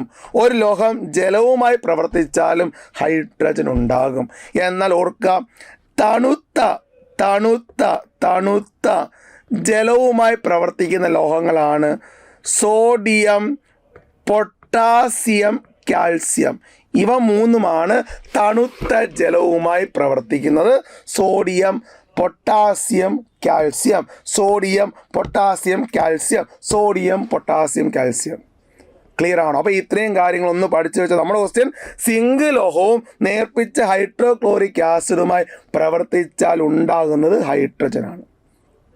ഹൈഡ്രജൻ്റെ ശബ്ദം പോപ്പാണ്. പൊട്ടുന്ന ശബ്ദമാണ്. ഓക്സിജൻ ഒന്ന് ഓർത്ത് വെച്ചാൽ ചിലപ്പം ചോദിക്കാൻ ചാൻസ് ഉള്ളതാണ്. പൊട്ടാസ്യം പെർമാംഗനേറ്റ് ചൂടാക്കിയാൽ ഉണ്ടാകുന്ന വാതകം അത് ഓക്സിജനാണ്. ക്ലിയർ ആണെന്ന് വിശ്വസിക്കുന്നു. അടുത്തതിലോട്ട് നമുക്ക് പോകാം. ഇനി ശുദ്ധജലത്തിന് പരമാവധി സാന്ദ്രത ലഭിക്കുന്നത് ഏത് ഊഷ്മാവിലാണ്? നമുക്കറിയാം 4 ഡിഗ്രി സെൽഷ്യസ് ആണ്. കഴിഞ്ഞ എക്സാമിനും ഇത് ചോദിച്ചായിരുന്നു. അതിൻ്റെ കൃത്യമായ എക്സ്പ്ലനേഷൻ ഞാൻ കഴിഞ്ഞ വീഡിയോ ചെയ്തിട്ടുണ്ട്. വീണ്ടും ഞാൻ അത് റിപ്പീറ്റ് ചെയ്യുന്നില്ല. ഓക്കെ അല്ലേ? അപ്പം ശുദ്ധജലത്തിന് പരമാവധി സാന്ദ്രത ലഭിക്കുന്ന ഊഷ്മാവ് ചോദിച്ചാൽ 4 ഡിഗ്രിയാണ്. എന്താണ്? 4 ഡിഗ്രിയാണ്. അടുത്ത ക്വസ്റ്റ്യൻ ഞാനത് വീണ്ടും ഞാൻ എക്സ്പ്ലെയിൻ ചെയ്ത് പോകുന്നില്ല. കാരണം ഇത് കഴിഞ്ഞ 10th പ്രിലിംസ് നമ്മൾ ചെയ്ത എക്സ്പ്ലനേഷൻ വീഡിയോക്ക് അത് വ്യക്തമായി കിടപ്പുണ്ട്. ഓക്കെ അല്ലേ? അടുത്ത നോക്കിയേ. ഇനി ഒരാറ്റത്തിൻ്റെ 3ാമത്തെ ഓർബിറ്റിൽ ഉൾക്കൊള്ളാവുന്ന പരമാവധി ഇലക്ട്രോണുകളുടെ എണ്ണം എത്ര? മിക്കവർക്കും ഡൗട്ടുണ്ട്. ഓർബിറ്റ് അല്ലല്ലോ, ഷെല്ലല്ലേ? ഷെല്ലിൻ്റെ മറ്റൊരു പേരാണ് എന്ത്? ഓർബിറ്റ്. ഞാൻ പറഞ്ഞു തരാം, ഇങ്ങോട്ട് ശ്രദ്ധിക്കാം. ഞാൻ ബോർ മാതൃകയും അതുമായി ബന്ധപ്പെട്ട കുറച്ച് കാര്യങ്ങൾ നിങ്ങൾക്ക് വേണ്ടി എക്സ്പ്ലെയിൻ ചെയ്യാൻ പോവാം. ഓക്കെ, നിങ്ങൾ ശ്രദ്ധിച്ചോണം. ഞാൻ ആദ്യം ബോർ മാതൃക പറയാൻ പോവാം. ബോർ മാതൃക വന്ന വർഷം 1913 എന്നാൽ 1913 ബോർ ആറ്റം മാതൃക വരുന്ന വർഷം. അപ്പോൾ എന്താണ് ബോർ പറഞ്ഞ കാര്യം? ഞാൻ കടക്കാൻ പോവാണ്, ശ്രദ്ധിച്ചോണം. ഒന്നാമത്തെ പോയിന്റ്, ന്യൂക്ലിയസിന് ചുറ്റും ഇലക്ട്രോൺ കറങ്ങുന്നത് ഒരു നിശ്ചിത പാതയിലൂടെയാണ്. അതിനെ ഓർബിറ്റ് അല്ലെങ്കിൽ ഷെൽ എന്ന് വിളിക്കുന്നു. എന്താ? ഒന്ന് പറഞ്ഞ്. ന്യൂക്ലിയസിന് ചുറ്റും ഇലക്ട്രോൺ ഇങ്ങനെ കറങ്ങുന്നത് ഒരു നിശ്ചിത പാതയിലൂടെയാണ്. അതിനെ ഓർബിറ്റ് അല്ലെങ്കിൽ ഷെൽ അല്ലെങ്കിൽ ഓർബിറ്റ്. ക്ലിയർ ആയെന്ന് വിശ്വസിക്കുന്നു. 2, ഷെല്ലുകൾക്ക് അല്ലെങ്കിൽ ഓർബിറ്റുകൾക്ക് ന്യൂക്ലിയസിൽ നിന്ന് തുടങ്ങി 1, 2, പറഞ്ഞു 3, 4, 5 അല്ലെങ്കിൽ KLMNO. ഒന്നെങ്കിൽ 1, 2, 3, 4, 5 അല്ലെങ്കിൽ KLMNO എന്ന അക്ഷരങ്ങൾ കൊണ്ട് സൂചിപ്പിക്കാം. ക്ലിയർ? 2 പോയിന്റ് മനസ്സിലായാലും പഠിച്ചു പോകണേ. ഒന്നും കൂടെ പറ. ന്യൂക്ലിയസ് ചുറ്റും ഇലക്ട്രോൺ കറങ്ങുന്നത് ഒരു നിശ്ചിത പാതയിലൂടെയാണ്. അതിനെ ഓർബിറ്റ് അല്ലെങ്കിൽ ഷെൽ എന്ന് വിളിക്കുന്നു. ഷെല്ലുകൾക്ക് ന്യൂക്ലിയസിൽ നിന്ന് തുടങ്ങി 1, 2, 3, 4, 5 അല്ലെങ്കിൽ KLMNO. ഓക്കെ ആണോ? ഇനി ഓരോ ഷെല്ലിനും നിശ്ചിത ഊർജമുണ്ട്. ഓക്കെ, കെയുടെ ഊർജമല്ല എല്ലിൻ്റെ ഊർജം, എല്ലിൻ്റെ ഊർജമല്ല എമ്മിൻ്റെ ഊർജം, എമ്മിൻ്റെ ഊർജമല്ല എന്നിൻ്റെ ഊർജം. ഓരോ ഷെല്ലിനും ഒരു നിശ്ചിത ഊർജമുണ്ട്. അതുകൊണ്ട് ഷെല്ലിനെ അറിയപ്പെടുന്ന പേരാണ് ഊർജനില, എനർജി ലെവൽ. പഠിച്ചോ? ഒന്നും കൂടെ പറഞ്ഞേ. ന്യൂക്ലിയസ് ചുറ്റും ഇലക്ട്രോൺ കറങ്ങുന്നത് ഒരു നിശ്ചിത പാതയിലൂടെയാണ്. അതിനെ ഓർബിറ്റ് അല്ലെങ്കിൽ ഷെൽ എന്ന് പറയുന്നു. ഷെല്ലുകൾക്ക് ന്യൂക്ലിയസിൽ നിന്ന് തുടങ്ങി 1, 2, 3, 4, 5 അല്ലെങ്കിൽ KLMNO എന്ന അക്ഷരങ്ങൾ കൊണ്ടോ സൂചിപ്പിക്കാം. ഓരോ ഷെല്ലിനും നിശ്ചിത ഊർജമുണ്ട്. അതുകൊണ്ട് ഷെല്ലിനെ അറിയപ്പെടുന്ന പേര് അല്ലെങ്കിൽ ഓർബിറ്റിനെ അറിയപ്പെടുന്ന പേര് ഊർജ്ജനില. ഇനി നോക്കിയേ, കെ ഷെല്ലിൽ ഒരു ഇലക്ട്രോൺ ഉണ്ടെന്ന് വിചാരിക്കുക. സപ്പോസ് കെ ഷെല്ലിൽ ഒരു ഇലക്ട്രോൺ ഉണ്ട്. കെ ഷെല്ലിൻ്റെ ഊർജം 100 കിലോ ജൂൾ ആണെന്ന് വിചാരിക്കുക. കെ ഷെല്ലിൽ ഒരു ഇലക്ട്രോൺ ഉണ്ട്. കെ ഷെല്ലിൻ്റെ ഊർജം 100 കിലോ ജൂൾ ആണെങ്കിൽ ഈ ഇലക്ട്രോണിൻ്റെ ഊർജം എന്തായിരിക്കും? 100 കിലോ ജൂൾ ആയിരിക്കും. അപ്പോൾ ഈ ഇലക്ട്രോൺ എന്ത് ചെയ്യുവാണ്? ഈ ഷെല്ലിൽ ഇങ്ങനെ കറങ്ങിക്കൊണ്ടിരിക്കുക, അല്ലെ, ഇങ്ങനെ കറങ്ങിക്കൊണ്ടിരിക്കുക. ഈ ഇലക്ട്രോൺ എത്ര നാൾ ഇങ്ങനെ കറങ്ങിയാലും ഈ ഇലക്ട്രോണിൻ്റെ ഊർജം കൂടത്തുമില്ല, കുറയത്തുമില്ല. മനസ്സിലായോ? ഈ ഷെല്ലിൽ എത്ര നാൾ ഇങ്ങനെ കറങ്ങിയാലും ഈ ഇലക്ട്രോണിൻ്റെ ഊർജ്ജം എത്ര ആയിരിക്കും? 100 കിലോ ജൂൾ ആയിരിക്കും. അത് ഒരേ ഷെല്ലിൽ എത്ര നാൾ പ്രദക്ഷിണം ചെയ്താലും എത്ര നാൾ കറങ്ങിയാലും ആ ഇലക്ട്രോണിൻ്റെ ഊർജം കൂടത്തുമില്ല, കുറയത്തുമില്ല. റിമെയിൻസ് എന്തായിരിക്കും? കോൺസ്റ്റൻ്റ് ആയിരിക്കും. 3 പോയിന്റ് സെറ്റായി. 4ാമത്തെ പോയിന്റ് ശ്രദ്ധിച്ചോണം. ന്യൂക്ലിയസിൽ നിന്ന് അകലം കൂടുന്തോറും ഊർജം കൂടുന്നു. എന്താ? ന്യൂക്ലിയസിൽ നിന്ന് അകലം കൂടുന്തോറും ഊർജം കൂടുന്നു എന്ന് വെച്ചാൽ കെനേക്കാൾ ഊർജം കൂടുതലാണ് കെ എല്ലിന്, എല്ലിനേക്കാൾ എമ്മിന്, എമ്മിനേക്കാൾ എന്നിനേക്കാൾ ഒയ്ക്ക്. അങ്ങോട്ട് പോകുന്തോറും ഊർജം എന്ത് ചെയ്യുന്നു? കൂടുന്നു. അപ്പം ഞാൻ ഒരു എക്സാമ്പിൾ പറയാം. ഇങ്ങോട്ടൊക്കെ ശ്രദ്ധിക്കുക. നിങ്ങളുടെ വീട് ഒരാറ്റം എന്ന് സങ്കല്പിക്കുക. നിങ്ങളുടെ വീട് എന്താണ്? ഒരാറ്റമാണ്. ഓക്കെ, നമുക്കൊരു ആറ്റത്തിൻ്റെ കേന്ദ്രഭാഗം എന്താ? ന്യൂക്ലിയസ് ആണെങ്കിൽ നമ്മുടെ വീടിൻ്റെ കേന്ദ്രഭാഗം എന്താ? പേരൻസാ, അച്ഛനും അമ്മയാണ്, അല്ലേ? ഓക്കെ, അച്ഛനും അമ്മയാണ്. നമ്മൾ നിയന്ത്രിക്കുന്ന അച്ഛനും അമ്മയാണ്. നമ്മൾ അച്ഛൻ്റെ അമ്മയുടെയും അടുത്ത് നിന്ന് നമ്മൾ പഠിക്കുന്ന സമയത്ത് അച്ഛൻ്റെ അമ്മയുടെയും നിയന്ത്രണം കൂടുതലായിരിക്കും. നിങ്ങളൊന്ന് ആലോചിച്ച്, നമുക്ക് അങ്ങോട്ടോ ഇങ്ങോട്ടോ എങ്ങോട്ട് പോകാനുള്ള എനർജി ഇല്ല. അങ്ങോട്ട് പോയാൽ ഇങ്ങോട്ട് പാടാ, ഇങ്ങോട്ട് പാടി. ഇപ്പം നമ്മൾ പറയത്തില്ല ഈ വീട്ടിൽ ഒരു സ്വാതന്ത്ര്യമില്ല, കാരണം നമുക്ക് ഒരു എനർജി ഇല്ല, എങ്ങോട്ട് പോകാനുള്ള എനർജി ഇല്ല. മനസ്സിലായോ? കാരണം ന്യൂക്ലിയസ് ആയ അച്ഛൻ്റെയും അമ്മയുടെയും അടുത്ത് നിന്നാണ് നമ്മൾ പഠിക്കുന്നത്. സെറ്റ്. ഇനി ഇങ്ങോട്ട് ശ്രദ്ധിച്ചേ, നമ്മൾ +2 കഴിഞ്ഞ് പോവാ ബാംഗ്ലൂരിലേക്ക് BSc നേഴ്സിംഗ് പഠിക്കാൻ വേണ്ടി. അപ്പോൾ അച്ഛനും അമ്മയും നിങ്ങളും തമ്മിൽ അകലം എന്ത് ചെയ്തു? അകലം കൂടി, അല്ലേ? അകലം കൂടിയപ്പോൾ അവരുടെ ആകർഷണ ബലം എന്താ? നിയന്ത്രണം. അച്ഛനും അമ്മയും നിങ്ങളെ നിയന്ത്രിക്കാനുള്ള കഴിവെന്ത് ചെയ്യും? കുറയും. അപ്പം നിങ്ങളുടെ എനർജി നിങ്ങൾക്ക് എങ്ങോട്ട് പോകാൻ പറ്റും? ആരും ചോദിക്കാനില്ല. മനസ്സിലായി? അത് തന്നെ ഇവിടെയും കാര്യം. നോക്കി, ന്യൂക്ലിയസിന് അകലം കൂടുന്തോറും ന്യൂക്ലിയസും അവസാന ഷെല്ലും തമ്മിലുള്ള ആകർഷണബലം എന്ത് ചെയ്യുന്നു? കുറയുന്നു. ഊർജം എന്ത് ചെയ്യുന്നു? കൂടുന്നു. അപ്പോൾ ന്യൂക്ലിയസ് അകലം കൂടുന്തോറും ഊർജം കൂടുതൽ. ഊർജം കൂടിയ ഷെല്ല് ഓയാണ്. ഓ ഓപ്ഷൻ ഇല്ല എങ്കിൽ എഴുതിക്കോണം. ഒരു എക്സാമിന് ചോദിച്ചാൽ താഴെ കൊടുത്തിരിക്കുന്നവയിൽ ഊർജം കൂടിയ ഷെല്ല് ഏത്? കെ ഉണ്ടായിരുന്നു, എൽ ഉണ്ടായിരുന്നു, എം ഉണ്ടായിരുന്നു, എൻ ഉണ്ടായിരുന്നു. എന്ന ഊർജം കൂടുതൽ, എന്നും കുറവാണ് കെ. കാരണം ന്യൂക്ലിയസിൽ അടുത്ത് ഇരിക്കുക. അപ്പോൾ ഇത്രയും പോയിന്റ് മനസ്സിലായോ? അടുത്ത ന്യൂക്ലിയസ് അകലം കൂടുന്തോറും ഊർജം എന്ത് ചെയ്യും? കൂടും. 5 പോയിന്റ് ക്ലിയർ ആയി. 6ാമത്തെ പോയിന്റ് ഞാൻ പറയട്ടെ. നോക്കുക, 6ാമത്തെ പോയിന്റ്. ഞാൻ നേരത്തെ ഒരു കാര്യം പറഞ്ഞു, ന്യൂക്ലിയസ് അകലം കൂടുന്തോറും എന്താണ്? ഊർജം കൂടും. അപ്പം കെക്ക് 100 കിലോ ജൂൾ ആണെങ്കിൽ അടുത്ത ഷെല്ലായ എല്ലിന് 200 കിലോ ജൂൾ. മനസ്സിലായി നിങ്ങൾക്ക്? അങ്ങോട്ട് പോകുന്തോറും എന്താ? ഊർജം എന്ത് ചെയ്യും? കൂടും, അല്ലേ? ആണോ? നിങ്ങളൊന്ന് പറഞ്ഞേ ആണോ? അല്ലേ? കെയുടെ 100 ആണെങ്കിൽ എൽ 200, 300, 400, 500. അപ്പോൾ നോക്കി, കെ ഷെല്ലിൽ ഒരു ഇലക്ട്രോൺ ഉണ്ടെന്ന് വിചാരിക്കാം. ഇലക്ട്രോൺ ഉണ്ട്. ഈ കെ ഷെല്ലിൻ്റെ ഇലക്ട്രോണൊപ്പം ഈ ഇലക്ട്രോണിൻ്റെ ഊർജ്ജം എത്ര? 100 കിലോ ജൂളാണ്. ഈ ഇലക്ട്രോൺ 2ാമത്തെ ഷെല്ലായ എൽ ഷെല്ലിലേക്ക് പോകണം. എൽ ഷെല്ലിലേക്ക് പോകണമെങ്കിൽ അവന് എത്ര ഊർജ്ജം വേണം? 200 കിലോ ജൂൾ ഊർജ്ജം വേണം. അവൻ്റെ കയ്യിൽ എത്രയേ ഉള്ളൂ? 100 ഉള്ളൂ. ആണോ അല്ലേ? ഇപ്പോൾ ഒരു ഉദാഹരണം പറയാം. നിങ്ങൾ തട്ടുകട, നിങ്ങളുടെ കയ്യിൽ ആകെ 100 രൂപയുണ്ട്. 100 രൂപ. നിങ്ങൾ തട്ടുകടയിൽ നിന്ന് ഫുഡ് കഴിക്കുക. ലോ ലെവലിൽ നിന്ന് നിങ്ങൾ എന്ത് ചെയ്യുവാണ്? ഫുഡ് കഴിക്കുക. പെട്ടെന്ന് നിങ്ങൾക്കൊരാഗ്രഹം 5 സ്റ്റാർ ഹോട്ടലിൽ പോകണം.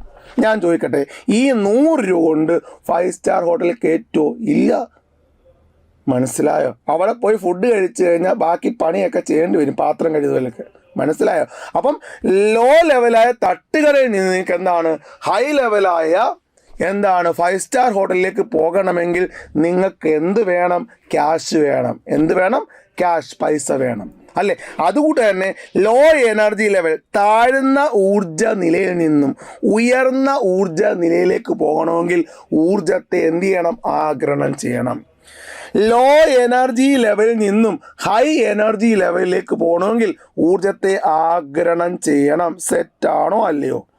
ഓക്കെ, ലോ എനർജി ലെവൽ, താഴ്ന്ന എനർജി ലെവലുള്ള, താഴ്ന്ന ഊർജ നിലയുള്ള ഒരു ഓർബിറ്റിൽ നിന്നും ഹൈ എനർജി ലെവലുള്ള ഒരു ഓർബിറ്റിലേക്ക് പോകണമെങ്കിൽ ഊർജത്തെ ആഗിരണം ചെയ്യണം. തിരിച്ചാണെങ്കിൽ ഹൈ എനർജി ലെവലുള്ള ഒരു ഷെല്ലിൽ നിന്നും ലോ എനർജി ലെവലുള്ള ഒരു ഷെല്ലിലേക്ക് പോകണമെങ്കിൽ ഊർജത്തെ എന്ത് ചെയ്യണം? സ്വതന്ത്രമാക്കണം. കോൺസെപ്റ്റ് മനസ്സിലായി വിശ്വസിക്കുന്നു. എന്ന് വെച്ചതേ നോക്കിയേ, ക്ലിയർ ആണല്ലോ. അപ്പോൾ ഹൈ, ഉയർന്ന നിലയിൽ നിന്നും താഴ്ന്ന നിലയിലേക്ക് വരണമെങ്കിൽ ഊർജത്തെ കളയണം. താഴ്ന്നതിൽ നിന്നും ഉയർന്നതിലേക്ക് പോകണമെങ്കിൽ ഊർജത്തെ ആഗിരണം ചെയ്യണം. ക്ലിയർ ആണോ അല്ലയോ? നോക്കിയേ, ഇവിടെ ഈ ഇലക്ട്രോണിന് അടുത്ത ഷെല്ലിലേക്ക് പോകണമെങ്കിൽ 200 കിലോ ജൂൾ ഊർജം വേണ്ടേ? അപ്പം 100 കിലോ ജൂൾ ഊർജത്തെ ആഗിരണം ചെയ്യണം. മനസ്സിലായോ? കാര്യം വ്യക്തമാണോ? അപ്പോൾ ഒന്നും കൂടെ ഞാൻ ചോദിക്കട്ടെ, പറ. ലോ എനർജി ലെവലിൽ നിന്നും താഴ്ന്ന ഊർജ നിലയിൽ നിന്നും ഉയർന്ന ഊർജ നിലയിലേക്ക് പോകണമെങ്കിൽ ഊർജത്തെ ആഗിരണം ചെയ്യണം. ഉയർന്ന ഊർജ നിലയിൽ നിന്നും താഴ്ന്ന ഊർജ നിലയിലേക്ക് പോകണം, ഊർജത്തെ നഷ്ടപ്പെടുത്തണം. ക്ലിയർ ആണല്ലോ? അപ്പം ബോർ ആറ്റം മാതൃക എന്നാണ് അവതരിപ്പിച്ചത്? 913 നോക്കി, ആറ്റത്തിൻ്റെ ന്യൂക്ലിയസിന് ചുറ്റും ഇലക്ട്രോൺ പ്രദക്ഷിണം ചെയ്യുന്നത് ഒരു നിശ്ചിത ഓർബിറ്റിലുകളിലാണ്. കണ്ടോ? ഷെല്ലിൻ്റെ മറ്റൊരു പേരാണ് ഓർബിറ്റ്സ്. ഓക്കെ, ഓരോ ഓർബിറ്റിലെയും ഇലക്ട്രോണിന് ഒരു നിശ്ചിത ഊർജമുണ്ട്. അതിനാൽ ഓർബിറ്റുകളെ ഊർജ നില എന്നറിയപ്പെടുന്നു. ഒരു നിശ്ചിത ഓർബിറ്റിൽ പ്രദക്ഷിണം ചെയ്യുന്നിടത്തോളം കാലം ഇലക്ട്രോണുകളുടെ ഊർജം കൂടുകയോ കുറയുകയോ ചെയ്യുന്നില്ല. അതിനാൽ ഓർബിറ്റുകളെ എന്ത് വിളിക്കുന്നു? സ്ഥിര ഊർജ നില എന്ന് വിളിക്കുന്നു. ഞാൻ പറഞ്ഞ പോയിന്റാ. ന്യൂക്ലിയസിൽ നിന്നും അകലം കൂടുന്തോറും ഓർബിറ്റുകളുടെ ഊർജം എന്ത് ചെയ്യുന്നു? കൂടുന്നു. കണ്ടോ? ഇതെല്ലാം പറഞ്ഞ കാര്യമാണ്. ഓക്കെ, ഊർജം കൂടിയ ഓർബിറ്റിൽ നിന്നും ഊർജം കുറഞ്ഞ ഓർബിറ്റിലേക്ക് ഇലക്ട്രോൺ മാറുമ്പോൾ ഊർജം എന്ത് ചെയ്യുന്നു? പുറത്തുവിടുന്നു. കണ്ട, ഊർജം കൂടിയ, കൂടുതൽ നിന്നും കുറവിലേക്ക് വരും, പുറത്തേക്ക് വിടുന്നു. തിരിച്ചാണെങ്കിലോ, ഊർജം കുറഞ്ഞ ഓർബിറ്റിൽ നിന്നും ഊർജം കൂടിയ ഓർബിറ്റിലേക്ക് ഇലക്ട്രോൺ മാറുമ്പോൾ ഊർജം ആഗിരണം ചെയ്യുന്നു. ഓർബിറ്റിലേക്ക് 1, 2, 3, 4, 5 അല്ലെങ്കിൽ KLMNO. ഇത്രയും കാര്യം ഓക്കെയാണെന്ന് വിശ്വസിക്കുന്നു. ഒരു കാര്യം കൂടെ പറയുമ്പോഴൊക്കെ, ഓരോ ഷെല്ലിലും അല്ലെങ്കിൽ ഓരോ ഓർബിറ്റിലും ഉൾക്കൊള്ളുന്ന ഇലക്ട്രോണുകളുടെ എണ്ണം കണ്ടുപിടിക്കുന്ന ഇക്വേഷൻ എന്താണ്? 2n². 2n². n എന്ന് വെച്ചാൽ ഷെല്ലുകളുടെ എണ്ണം. n എന്താ? ഷെല്ലുകളുടെ എണ്ണം. ഒന്നാമത് ഷെല്ല് K ആണ്, രണ്ടാമത് ഷെല്ല് L ആണ്, 3 M ആണ്, 4 N ആണ്, 5 O ആണ്. മനസ്സിലായോ? O ആണ്. ഇനി പറ, ഒന്നാം ഷെല്ലായത് 2 ഇൻറ്റു എന്താ? 1² എത്രയാണ്? 2 ഇൻറ്റു 1² എത്ര? നമുക്കറിയാം 2 ഇൻറ്റു 1² 2 ആണ്. എൽ ഷെല്ലാകുമ്പോൾ എന്താ? 2 ഇൻറ്റു n 2 വരും, 2ൻ്റെ സ്ക്വയർ, 2ൻ്റെ സ്ക്വയർ 4, 4 ഇൻറ്റു 2 8. അടുത്ത പറഞ്ഞേ, 2 ഇൻറ്റു ഇവിടെ n 3 ആണ്, 3ൻ്റെ സ്ക്വയർ, 3ൻ്റെ സ്ക്വയർ. ഓക്കെ ആണോ? ക്ലിയർ ആണല്ലോ? അപ്പോൾ എത്ര വരും? 3ൻ്റെ സ്ക്വയർ 9 ഇൻറ്റു 2 18. അടുത്ത പറ, 2 ഇൻറ്റു 4ൻ്റെ സ്ക്വയർ, 4ൻ്റെ സ്ക്വയർ എത്ര? 16. 2 16 ഇൻറ്റു 2 32. അടുത്ത പറ, 2 ഇൻറ്റു 5ൻ്റെ സ്ക്വയർ, 5ൻ്റെ സ്ക്വയർ 25 ഇൻറ്റു 2 50 എന്ന് വെച്ചു. എന്ന് വെച്ചാൽ കേക്കകത്ത് 2 ഇലക്ട്രോൺ, എല്ലിൻ്റെ അകത്ത് 8 മാക്സിമം, എമ്മിൻ്റെ അകത്ത് മൂന്നാമത്തെ ഓർബിറ്റിൽ എത്ര ഇലക്ട്രോൺ ഉണ്ടെന്നാണ് ചോദിച്ചത്? 18. നാലാമത്തേൽ 32, അഞ്ചാമത്തേൽ 50. മനസ്സിലായോ? ഇനി ഞാൻ സബ്ഷെല്ലും കൂടെ ജസ്റ്റ് ഒന്ന് പറയാം. അപ്പോൾ എന്താണ് സബ്ഷെൽ എന്ന് വെച്ചാൽ? ഒന്നുമില്ല മക്കളെ, സിമ്പിളാണ്. ഈ വലിയ ഷെല്ലിലെ KLMN ഇതിനകത്തുള്ള കുഞ്ഞ് ഷെല്ലിനെ പറയുന്ന പേരാണ് സബ്ഷെൽ. വലിയ ഷെല്ലിൻ്റെ അകത്തുള്ള കുഞ്ഞ് ഷെല്ലാണ് സബ്ഷെൽ. വലിയ ഷെല്ലിൻ്റെ അകത്തുള്ള കുഞ്ഞ് ഷെല്ലാണ് എന്ത്? സബ്ഷെല്ല്. ശ്രദ്ധിക്കുക, പ്രധാന സബ്ഷെൽ ഏതൊക്കെയാ? എസ് ഉണ്ട്, പി ഉണ്ട്, ഡി ഉണ്ട്, എഫ് ഉണ്ട്. ഞാൻ ചോദിക്കട്ടെ, എസ് എന്ന വാക്ക് എവിടെ നിന്ന് വന്നു മക്കളെ? എസ് എന്ന വാക്ക് വന്നെയാണ് ഷാർപ്പ് എന്ന വാക്കിൽ നിന്നാണ് വന്നത്.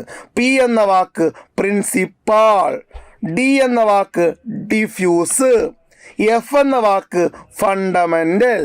ഒന്നും കൂടെ പറ. എസ് എന്ന വാക്ക് ഷാർപ്പ്, പി എന്ന വാക്ക് വന്നത് പ്രിൻസിപ്പാൾ, ഡി എന്ന വാക്ക് വന്നത് ഡിഫ്യൂസ്, എഫ് എന്ന വാക്ക് ഫണ്ടമെൻ്റൽ. അപ്പോൾ ഒന്നും കൂടെ പറ. S sharp, P principal, D diffuse, F fundamental. പറ. S sharp, P principal, D diffuse, F fundamental. സെറ്റാണെന്ന് വിശ്വസിക്കുന്നു. ഇനി പറ, എസിൻ്റെ അകത്ത് കൊള്ളുന്ന പരമാവധി ഇലക്ട്രോൺ ഒന്ന് പഠിച്ചു വെച്ചോ? 2. ഇനി 4 കൂട്ടിപ്പോ. പിക്കകത്ത് 4 കൂട്ടിയാൽ 6, ഡിക്കകത്ത് 4 കൂട്ടിയാൽ 10, എഫിൻ്റെ അകത്ത് 14. അപ്പം എസിൻ്റെ അകത്ത് 2, പിക്കകത്ത് 6, ഡിക്കകത്ത് 10, എഫിൻ്റെ അകത്ത് 14. പറ. എസിൻ്റെ അകത്ത് 2, പിക്കകത്ത് 6, ഡിക്കകത്ത് 10, എഫിൻ്റെ അകത്ത് 14 ഇലക്ട്രോൺ. മനസ്സിലായി? ഇനി എല്ലാവർക്കും ഡൗട്ടുള്ള ഒരു കാര്യം ഞാൻ പറഞ്ഞുതരാം. ഓർബിറ്റ്, അതാണ് നമ്മുടെ ചോദിച്ചത്. ഓർബിറ്റ്സ് അല്ലേ? ഓർബിറ്റ്സ് ആണ് നമ്മുടെ ചോദിച്ചത്. ഓർബിറ്റ്സും ഓർബിറ്റൽസും തമ്മിലുള്ള വ്യത്യാസം. ഓർബിറ്റും ഓർബിറ്റൽസും തമ്മിലുള്ള വ്യത്യാസം പറയാൻ പോവാം. ഓക്കെ, ഓർബിറ്റും ഓർബിറ്റൽസും തമ്മിലുള്ള വ്യത്യാസം ഞാൻ ഒരു എക്സാമ്പിൾ പറയാം. ഇങ്ങോട്ട് നോക്ക്. ഇപ്പം എ എന്നൊരു കുട്ടി ഉണ്ടെന്ന് വിചാരിക്കാം. എ എന്നൊരു കുട്ടി. ആ കുട്ടിയുടെ കയ്യിൽ ഞാനൊരു 8 ലഡു കൊടുത്തു. 8 ലഡു. ഈ എ എന്നൊരു കുട്ടി ആ 8 ലഡു വിരിച്ച് ബിക്ക് 2 എണ്ണം കൊടുത്തു. ബാക്കിയുള്ള 6 എണ്ണം സിക്ക് കൊടുത്തു. ഓക്കെ, ഒന്നും കൂടെ പറയാം. എ എന്ന കുട്ടിയുടെ കയ്യിൽ ഞാൻ എത്ര ലഡു കൊടുത്തു? 8 ലഡു കൊടുത്തു. ഈ 8 എണ്ണം 2 എണ്ണം ബിക്കും കൊടുത്തു, 6 എണ്ണം സിക്കും കൊടുത്തു. ഇപ്പോൾ ലഡു 6 കയ്യില്ല മക്കളെ. ബിയുടെ കയ്യിലും സിയുടെ കയ്യിലും. എയുടെ കയ്യിലില്ല. എ മൊത്തം ആർക്ക് കൊടുത്തു? ബിക്കും സിക്കും കൊടുത്തു. ബിയുടെ കയ്യിൽ എത്ര ലഡു ഉണ്ട്? 2 ലഡു. ആ 2 ലഡു പിക്ക് അങ്ങ് കൊടുത്തു. ബി പറഞ്ഞു എനിക്ക് ലഡു വേണ്ട, പി നീ അങ്ങ് എടുക്കാൻ പറഞ്ഞു. സിയുടെ കയ്യിൽ 6 ലഡു ഉണ്ട്. 6 ലഡു എക്സ് വൈ ഇസഡിന് കൊടുത്തു. എക്സിന് 2, വൈക്ക് 2, ഇസഡിന് 2. മനസ്സിലായോ? അപ്പോൾ എക്സിന് 2, വൈക്ക് 2, ഇസഡിന് 2 അങ്ങോട്ട് വീതിച്ചു കൊടുത്തു. അപ്പം ഞാൻ ചോദിക്കട്ടെ, എയുടെ കയ്യിൽ ഇപ്പോൾ ലഡു ഉണ്ടോ? ഇല്ല. ബിയുടെ കയ്യിൽ സിയുടെ കയ്യിൽ ഉണ്ടോ? ഇല്ല. ഇപ്പോൾ ലഡു ഇരിക്കുന്ന ആരെയില്ല? P X Y Z. ഇവന്മാരെ പറയുന്ന പേരാണ് ഓർബിറ്റൽസ്. ഓർബിറ്റൽസ് എന്ന് പറയും. ക്ലിയർ ആണോ? ആധുനിക ആറ്റം മാതൃകയിൽ ഇലക്ട്രോൺ, ലഡു എന്ന് ഈ കവി ഉദ്ദേശിച്ച ഇലക്ട്രോൺ ആണ്. ആധുനിക ആറ്റം മാതൃകയിൽ ഇലക്ട്രോൺ ഏറ്റവും കൂടുതൽ കാണാൻ സാധ്യതയുള്ള മേഖലയെ പറയുന്ന പേരാണ് ഓർബിറ്റൽസ്. കാരണം എയിലും നോക്കി, എ ആണ് ഷെല്ല്, ഓർബിറ്റ് അല്ലെങ്കിൽ ഷെല്ലാണ് എ. ബിയും സിയുമാണ് സബ് ഷെല്ല്.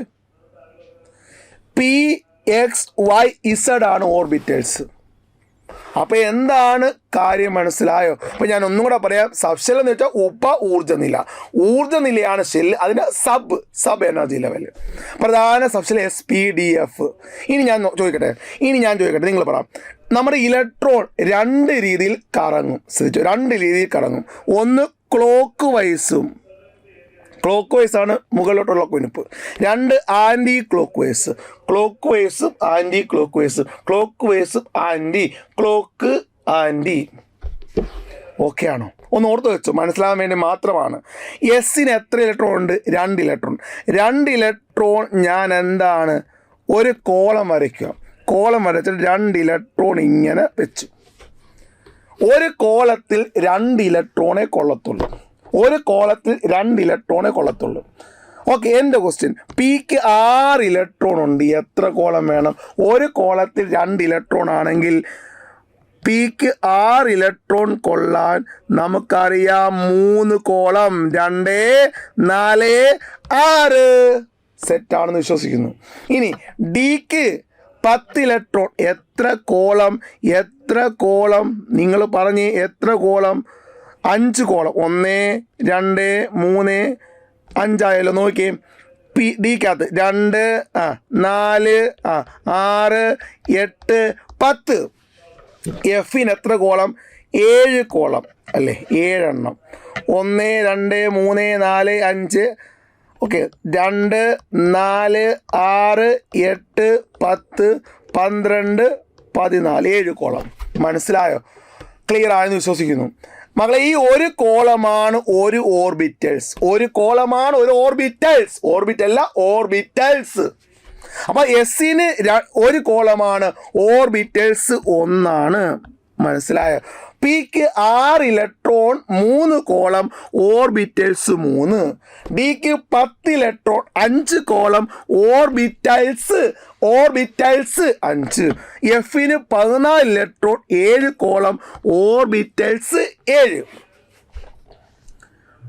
ഒന്നുമില്ല, ഇലക്ട്രോണിന് എത്രയുണ്ടോ അതിൻ്റെ നേർപകുതിയാണ് ഓർബിറ്റൽസ്.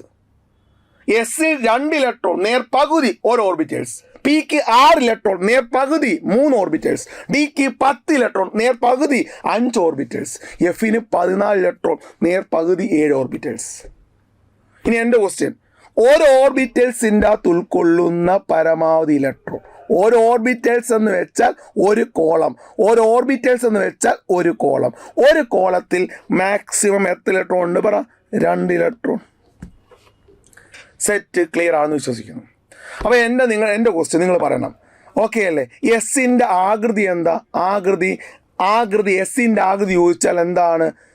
ഗോളാകൃതിയാണ്. ഗോളാകൃതി. എസ്സിൻ്റെ ആകൃതി ഗോളാകൃതിയാണ്.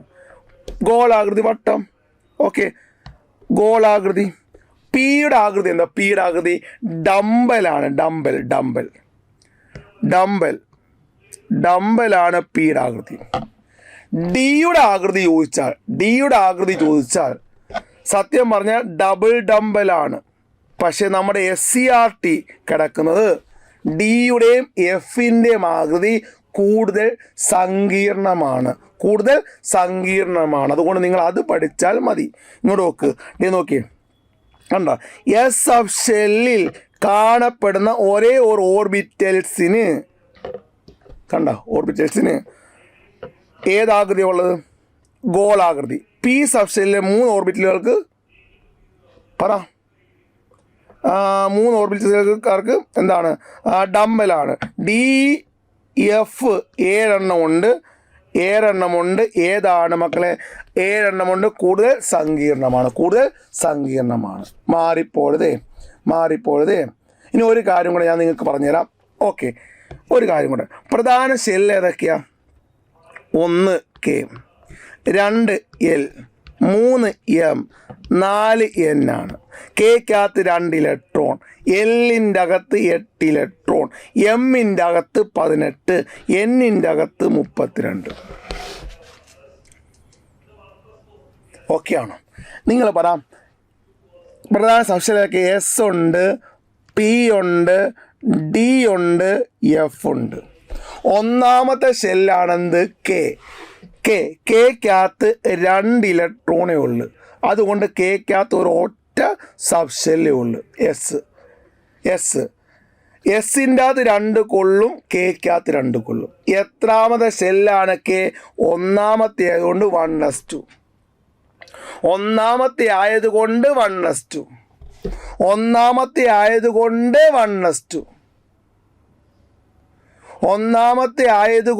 1s2. ഇനി എല് 8 ആണ്. എസിൻ്റെ അകത്ത് 2 കൊള്ളും. പിക്കകത്ത് 6 കൊള്ളും. കണ്ടോ? രണ്ടാം ഷെല്ലായതുകൊണ്ട് 2s2 2p6. എം 18 എസിൻ്റെ അകത്ത് 2 കൊള്ളും, പിക്കകത്ത് 6 കൊള്ളും, ബാക്കി 10 ഡിക്കകത്ത് കൊടുത്തു. നോക്കിയേ, 10 + 6 16 2 18.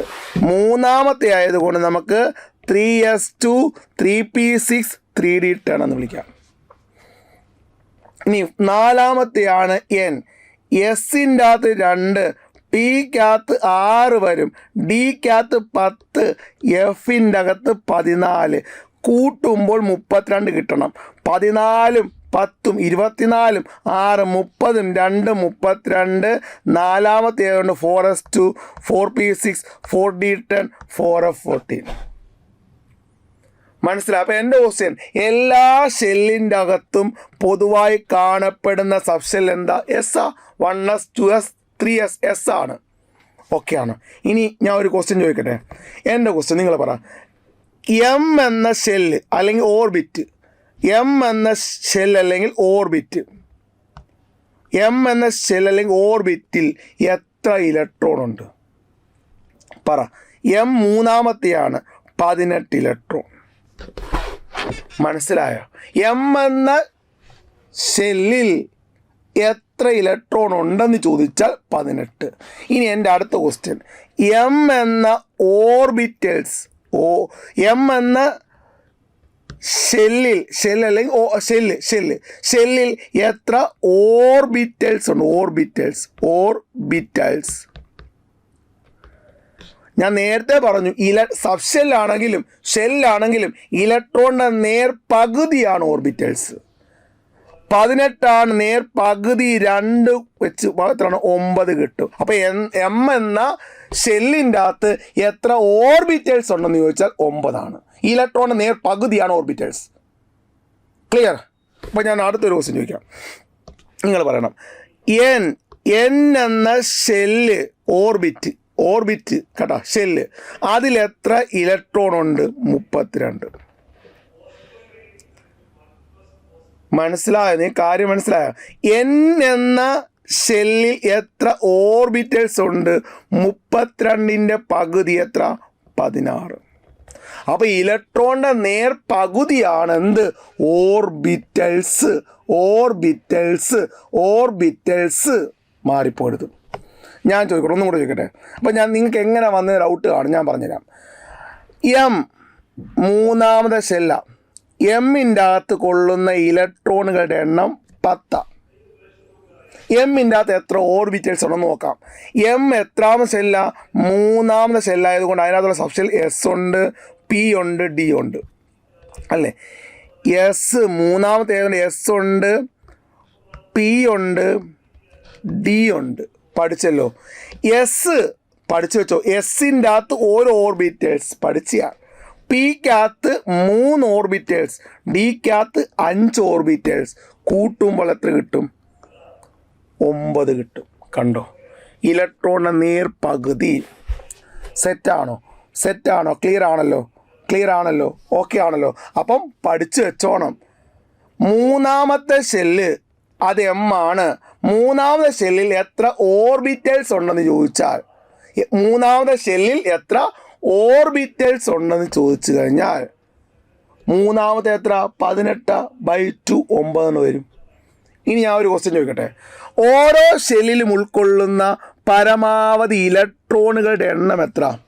ഓരോ ഷെല്ലിൽ, ഓരോ ഓർബിറ്റിൽ ഉൾക്കൊള്ളുന്ന പരമാവധി ഇലക്ട്രോണുകളുടെ എണ്ണം 2n². എന്നാൽ ഓർബിറ്റൽസിന് എണ്ണം ചോദിച്ചാൽ ഇതിൻ്റെ പകുതി എടുക്കുക, n².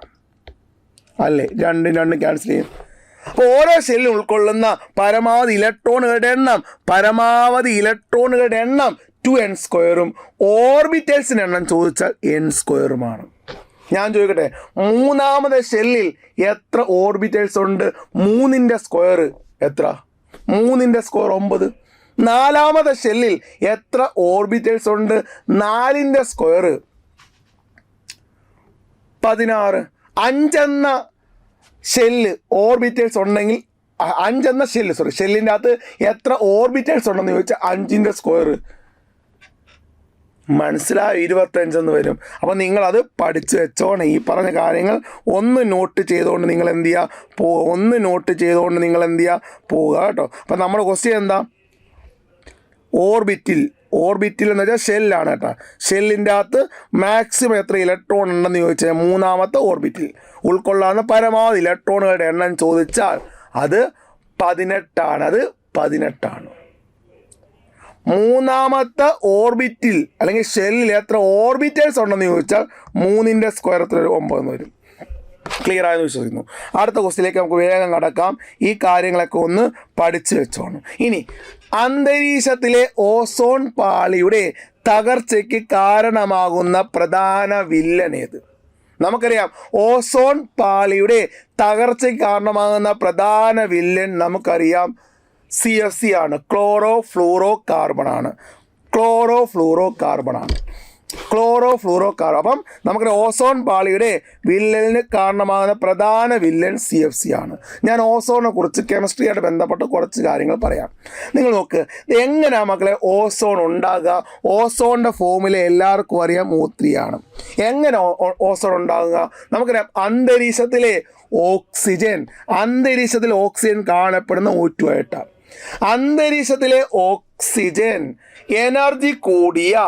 ഊർജം കൂടിയ അൾട്രാ വയലറ്റ് രശ്മിയെ സ്വീകരിച്ച് O2 അങ്ങ് വിഘടിച്ച് എന്തായി മാറും? ഓക്സിജൻ ആറ്റമാകും. അപ്പം ഒന്നും കൂടെ പറയാം, ഓസോണിൻ്റെ ഫോമുല O3 ആണ്. ഓസോൺ കാണപ്പെടുന്നത് സ്ട്രാറ്റോസ്ഫിയറിലാണ്. അപ്പം അന്തരീക്ഷത്തിലെ ഓക്സിജൻ O2 ആണ്. എനർജി കൂടിയ അൾട്രാ വയലറ്റ് വികിരണങ്ങളെ വിഘടിച്ച് എന്തായി മാറുന്നു? ഓക്സിജൻ ആറ്റമാകുന്നു. ഈ ഓക്സിജൻ ആറ്റം കണ്ട O2മായി പ്രവർത്തിച്ച് എന്തായി മാറുന്നു? O3 ആയി മാറുന്നു. മനസ്സിലായോ? ഇതൊരു സൈക്ലിക് പ്രോസസ്സാണ്. ഇതൊരെന്താണ്? സൈക്ലിക് ആണ്. ഞാൻ കാണിച്ചുതരാം. നോക്കിയേ, സൈക്ലിക് പ്രോസസ്സാണ്. O2 കണ്ട എനർജി കൂടിയ അൾട്രാ വയലറ്റ് രശ്മിയെ സ്വീകരിച്ച് എന്തായി മാറുന്നു? O3 ആകുന്നു. എനർജി കൂടിയ UV റേസ് O3 O2 ആകാൻ എനർജി കുറഞ്ഞ UV റേസ്. ഒന്നും കൂടെ പറയാം, O2 O3 ആകാൻ എനർജി കൂടിയ അൾട്രാ വയലറ്റ്. പിന്നെ O3 എന്താകുന്നു? O2 ആവുന്ന എനർജി കുറഞ്ഞ അൾട്രാ വയലറ്റ്. ഈ സൈക്ലിക് പ്രവർത്തനം ഇങ്ങനെ നടക്കുന്നത് കൊണ്ടാണ് അന്തരീക്ഷത്തിൽ ഓസോൺ സ്ഥിരമായി നിലനിൽക്കാൻ കാരണം. ഈ സൈക്ലിക് പ്രോസസ് പറഞ്ഞോ ഒന്ന് ഓർത്തോ. അപ്പോൾ എന്താ ഒന്ന് പറഞ്ഞേ മക്കളെ, നോക്കി. അന്തരീക്ഷത്തിലെ ഓക്സിജൻ കണ്ട ഊർജം കൂടിയ അൾട്രാ വയലറ്റ് വികിരണങ്ങളെ ആഗിരണം ചെയ്ത് വിഘടിക്കുന്നു. ഇങ്ങനെ ഉണ്ടാകുന്ന ഓക്സിജൻ ആറ്റം ഓക്സിജൻ തന്മാത്രയുമായി സംയോജിച്ച് എന്നുണ്ടാകുന്നു? ഓസോൺ ഉണ്ടാകുന്നു. ഓസോൺ കണ്ട ഊർജം കുറഞ്ഞ അൾട്രാ വികിരണങ്ങളെ ആഗിരണം ചെയ്ത് വീണ്ടും ഓക്സിജനായി മാറുന്നു, O2 ആയി മാറുന്നു. ഈ ചാക്രിക പ്രവർത്തനം, സൈക്ലിക് പ്രവർത്തന ഫലമായിട്ടാണ് അന്തരീക്ഷത്തിൽ ഓസോണിൻ്റെ അളവ് സ്ഥിരമായി നിലനിൽക്കുന്നത്. ഈ പ്രവർത്തനത്തിൽ ഊർജത്തിനായി സൂര്യനിൽ നിന്ന് വരുന്ന അൾട്രാ വയലറ്റ് വികിരണങ്ങൾ ഉപയോഗിക്കപ്പെടുന്നു. കണ്ട, സൂര്യനിൽ നിന്ന് വരുന്ന അൾട്രാ വയലറ്റ് UV വികിരണങ്ങളാണ് ഇതിനു വേണ്ടി ഉപയോഗിക്കുന്നത്. അതുകൊണ്ടാണ് നമ്മൾ ഈ പറയുന്ന അൾട്രാ വയലറ്റ് ഭൂമിയിലേക്ക് വീഴാൻ നിൽക്കുന്നത്. മനസ്സിലായി? അപ്പോൾ ഒന്നും കൂടെ പറ, ഒന്ന് പറഞ്ഞേ. അന്തരീക്ഷത്തിലെ ഓക്സിജൻ O2 എനർജി കൂടിയ അൾട്രാ വയലറ്റ് വികിരണങ്ങളെ ആഗിരണം ചെയ്ത് O2 അങ്ങ് വിഘടിക്കുന്നു. അങ്ങനെ ഓക്സിജൻ ആറ്റമാകുന്നു. ആ ഓക്സിജൻ ആറ്റം O2മായി പ്രവർത്തിച്ച് O3 ഉണ്ടാകുന്നു. മനസ്സിലായി? അപ്പോൾ O3 ആകാൻ എനർജി കൂടിയ അൾട്രാ വയലറ്റ്, തിരിച്ച് O2 ആകണമെങ്കിൽ എനർജി കുറഞ്ഞ അൾട്രാ വയലറ്റ്. സെറ്റാണ്? ക്ലിയർ ആണ്? ആണല്ലോ? ഇങ്ങനെ നിൽക്കുന്നത് കൊണ്ടാണ് എന്ത് ചെയ്യുന്നത്? അന്തരീക്ഷത്തിൽ ഓസോണിൻ്റെ അളവ് എന്താണ്? സ്ഥിരമായി ഈ സൈക്കിൾ പ്രവർത്തനം ഉള്ളതുകൊണ്ടാണ്. ഇനി നോക്കി, ഇനി എന്താണ് ഓസോൺ പാളിയുടെ വിള്ളൽ? ഒന്നുമില്ല. ഓസോൺ പാളിയുടെ വിള്ളലിന് കാരണമാകുന്ന വാതകം CFC ആണ്. CFC ആണ്. എന്താണ്? CFC ആണ്. പഠിച്ചോ, CFC അന്തരീക്ഷത്തിൽ കലരുന്ന CFC സ്ട്രാറ്റോസ്ഫിയർ എത്തുന്നു. സ്ട്രാറ്റോസ്ഫിയറിലാണ് ഓസോൺ. സ്ട്രാറ്റോസ്ഫിയറിൽ എത്തിയിട്ട് ഈ CFC അങ്ങ് വിഘടിക്കുന്നു. അങ്ങനെ സ്വയം വിഘടിച്ചുണ്ടാകുന്ന ക്ലോറിൻ, കാരണം CFC വിഘടിച്ച് എന്തായി മാറുന്നു? ക്ലോറിനായി മാറുന്നു. ക്ലോറിൻ വന്ന് നോക്കുമ്പോൾ നല്ല പണി നടക്കുന്നു. എന്താ? O2 O3 ആകുന്നു, O3 O2 ആകുന്നു. നല്ല പണി. അപ്പം ക്ലോറിൻ പറയും, യുവമാർക്കൊരു പണി കൊടുത്താലോ എന്നാര് ചിന്തിക്കും? ക്ലോറിൻ ചിന്തിക്കും. അങ്ങനെ ക്ലോറിൻ എന്ത് ചെയ്യുമെന്നറിയോ? O2 O3 ആയ ഉടൻ തന്നെ അപ്പം തന്നെ ക്ലോറിൻ O3 എന്തായി മാറും? തിരിച്ച് O2 ആക്കി മാറ്റും. എനർജി കൂടിയ അൾട്രാ വയലറ്റ് രശ്മി O2 എന്താക്കി? O3 ആക്കി മാറ്റി. അപ്പോൾ തന്നെ ക്ലോറിൻ എന്ത് ചെയ്യുമെന്നറിയോ? O3 എന്താക്കി മാറ്റും? O2 ആക്കി മാറ്റും. അപ്പോൾ നമ്മുടെ UV റേസ് ഇവിടെ വരുമ്പോൾ ഓൾറെഡി O3 എന്തായി മാറിക്കഴിഞ്ഞു? O2 ആയി മാറിക്കഴിഞ്ഞു. ആ UV റേസ് എങ്ങോട്ട് വിടും? ഭൂമിയിലേക്ക് വീഴും. ഇതാണ് ഓസോൺ പാളിയുടെ വിള്ളൽ എന്ന് പറയുന്നത്. ക്ലിയർ ആണോ? ഇവിടെ കിടപ്പോൾ ഞാൻ കാണിച്ചുതരാം. ഓക്കെ അല്ലേ? ഓസോൺ പാളിയുടെ വിള്ളൽ എന്ന് പറയുന്നത്. അപ്പം പഠിച്ചു വെച്ചോണം. അപ്പോൾ ഓസോൺ പാളിയുടെ വിള്ളലിന് കാരണമാകുന്ന വാതകം എന്ന് ചോദിച്ചാൽ അത് CFC ആണ്. ക്ലോറിനും കാരണമാണ്. കാരണം ക്ലോറിനാണ് O3 എന്താക്കി മാറ്റുന്നത്? O2 ആക്കി മാറ്റുന്നത്. ക്ലിയർ ആണ്, സെറ്റാണെന്ന് വിശ്വസിക്കുന്നു. അടുത്ത ക്വസ്റ്റ്യനിലേക്ക് ഞാൻ കടക്കാം. അടുത്ത ക്വസ്റ്റ്യൻ എന്താണ്? ഒരു മരം നടുമ്പോൾ ഒരു ജീവൻ ജനിക്കുന്നത്, എന്നാൽ വനങ്ങൾ നശിപ്പിക്കുമ്പോൾ ഒരു സംസ്കാരമാണ് ഇല്ലാതാകുന്നത്. വനനശീകരണം മൂലം അന്തരീക്ഷത്തിൽ ഏത് വാതകത്തിൻ്റെ അളവാണ് വർദ്ധിക്കുന്നത്? അറിയാം. കാരണം എന്താ? കാർബൺ ഡയോക്സൈഡിൻ്റെ അളവാണ് വർദ്ധിക്കുന്നത് അല്ലേ? കാരണം എന്താ? കാർബൺ ഡയോക്സൈഡിൻ്റെ അളവാണ് വർദ്ധിക്കുന്നത്. മനസ്സിലായോ? കാർബൺ പ്രകാശ സംശ്ലേഷണം, അതിനെന്ത് വേണം? കാർബൺ ഡയോക്സൈഡ് സ്വീകരിക്കുക, ഓക്സിജൻ പുറത്തേക്ക് വിടുക. ആ ഓക്സിജനാണ് നമ്മൾ ശ്വസിക്കുന്നത്, നമുക്ക് ആവശ്യം. മനസ്സിലായോ? അപ്പം മരങ്ങൾ ഈ പറഞ്ഞ സസ്യങ്ങളൊന്നും ഇല്ലെങ്കിൽ കാർബൺ ഡയോക്സൈഡ് അളവ് കൂടും. അപ്പോൾ ആൻസർ B ആണ്. ഓക്കെ, ഇനി അടുത്തത്. താഴെ പറയുന്നവയിൽ ചുവന്ന ലിറ്റ്മസിനെ നീലയാക്കുന്നതാണ്. ചുവന്നത് നീല നമുക്കറിയാം. ചുവന്നത് റെഡ് ബ്ലൂ ആക്കുന്നത്. ചുവന്ന ലിറ്റ്മസ് നീലയാക്കുന്നത് എന്താണ്? പഠിച്ചു. അതെന്താ? നിങ്ങൾ പറ. ആൽക്കലിയാണ്. എന്നാൽ ബ്ലൂ ലിറ്റ്മസ് റെഡ് ആക്കുന്നത് ആസിഡാണ്. ചുവപ്പ് നീലയാക്കുന്നത് ആൽക്കലി, നീല ചുവപ്പാക്കുന്നത് ആസിഡ്. അപ്പം നിങ്ങൾ പറ. ഇവിടെ റെഡ് ചുവന്നത് എന്താക്കി? നീലയാക്കി.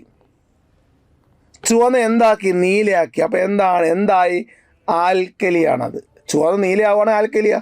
ഇതിനകത്ത് വിനാഗിരി ആസിഡാണ്, നാരങ്ങ നീരും ആസിഡാണ്, അറിയാം.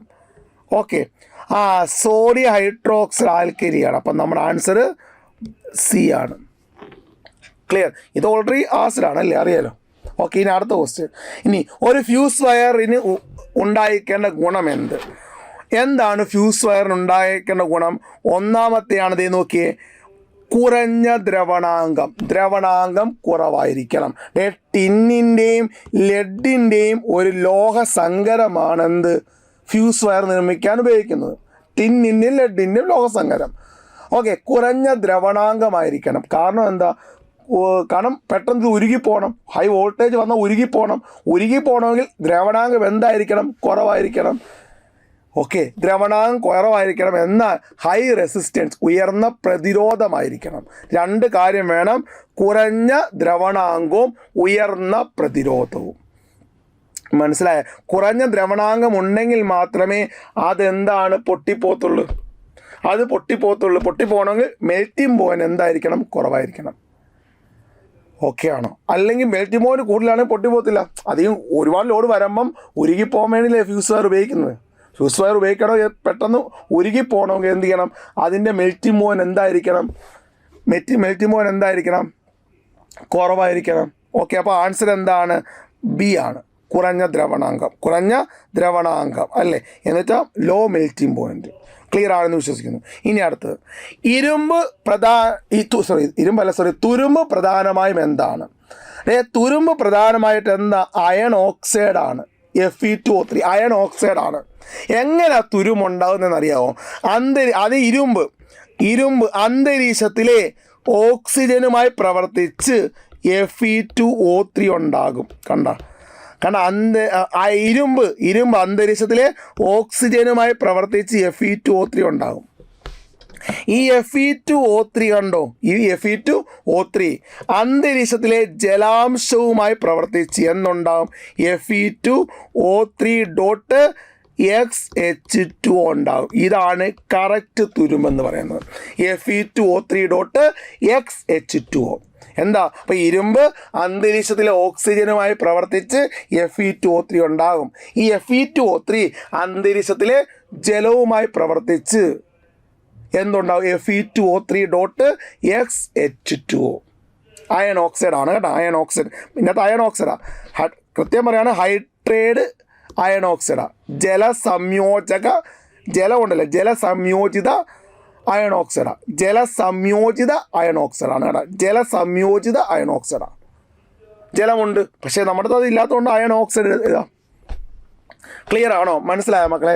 ഇത്രയും കാര്യം ഓക്കെ ആണോ? ഇനി അടുത്ത് താഴെ തന്നിരിക്കുന്ന ജോഡിയിൽ ഐസോടോപ്പുകൾ ഏതെല്ലാം? നമ്മളിത് എക്സ്പ്ലെയിൻ ചെയ്ത കാര്യമാണ്. ഐസോടോപ്പ് ആണെങ്കിൽ ഒരേ മൂലകമായിരിക്കും, മാസ് നമ്പർ വ്യത്യാസം, അറ്റോമിക് നമ്പർ ഒരുപോലെ. ഇവിടെ ഒരേ മൂലകമുള്ളത് 2 എണ്ണമുണ്ട്. അല്ല, ഒരെണ്ണമേ ഉള്ളൂ, ഒരൊറ്റ എണ്ണം. കണ്ട, ഒരേ മൂലകം. കണ്ട, ഒരേ മൂലകമായിരിക്കും. പഠിച്ചാലും ഓർമ്മയുണ്ടോ? ഒരേ മൂലകം. കാർബൺ ഒരേ മൂലകമായിരിക്കും. പക്ഷേ ഇവിടെ നോക്കിയേ, മാസ് നമ്പർ വ്യത്യാസമാണ്. പക്ഷേ ഇത് വ്യത്യസ്ത മൂലകം. സോഡിയം മഗ്നീഷ്യം വ്യത്യസ്ത മൂലകം ഉണ്ടാവില്ല, ഒരേ മൂലകമായിരിക്കും. Carbon 14ഉം carbon 12ഉമാണ്. ഒരേ മൂലകമാണ് ഐസോടോപ്പ്. അപ്പോൾ ഒരേ മൂലകത്തിൽ ഒരേ അറ്റോമിക് നമ്പർ വ്യത്യസ്ത മാസ് നമ്പർ. നമ്മൾ പഠിച്ച കാര്യമാണ്. മൂലകം എപ്പോഴും സെയിം ആയിരിക്കും. കൃത്യമായിട്ട് കഴിഞ്ഞ എക്സ്പ്ലനേഷൻ വീഡിയോയിൽ വ്യക്തമായിട്ട് ഞാൻ ഇത് എക്സ്പ്ലെയിൻ ചെയ്തതാണ്. കാണാത്തവരത് കാണുക. ഓക്കെ അല്ലേ? അപ്പോൾ ഇതിൻ്റെ അകത്ത് ആൻസർ ചോദിച്ചു കഴിഞ്ഞാൽ എ ആണ്. അപ്പോൾ ഇത്രയും കാര്യങ്ങൾ നിങ്ങൾക്ക് മനസ്സിലായ മക്കളെ. അപ്പം നമ്മൾ പഠിച്ച കാര്യങ്ങൾ, ഈ പറഞ്ഞ ക്വസ്റ്റ്യനൊക്കെ നിങ്ങൾ ഒന്നും കൂടെ നോക്കുക. അപ്പോൾ എല്ലാവർക്കും നമുക്ക് നെക്സ്റ്റ് ക്ലാസ്സിൽ കാണാം. Thank you very much.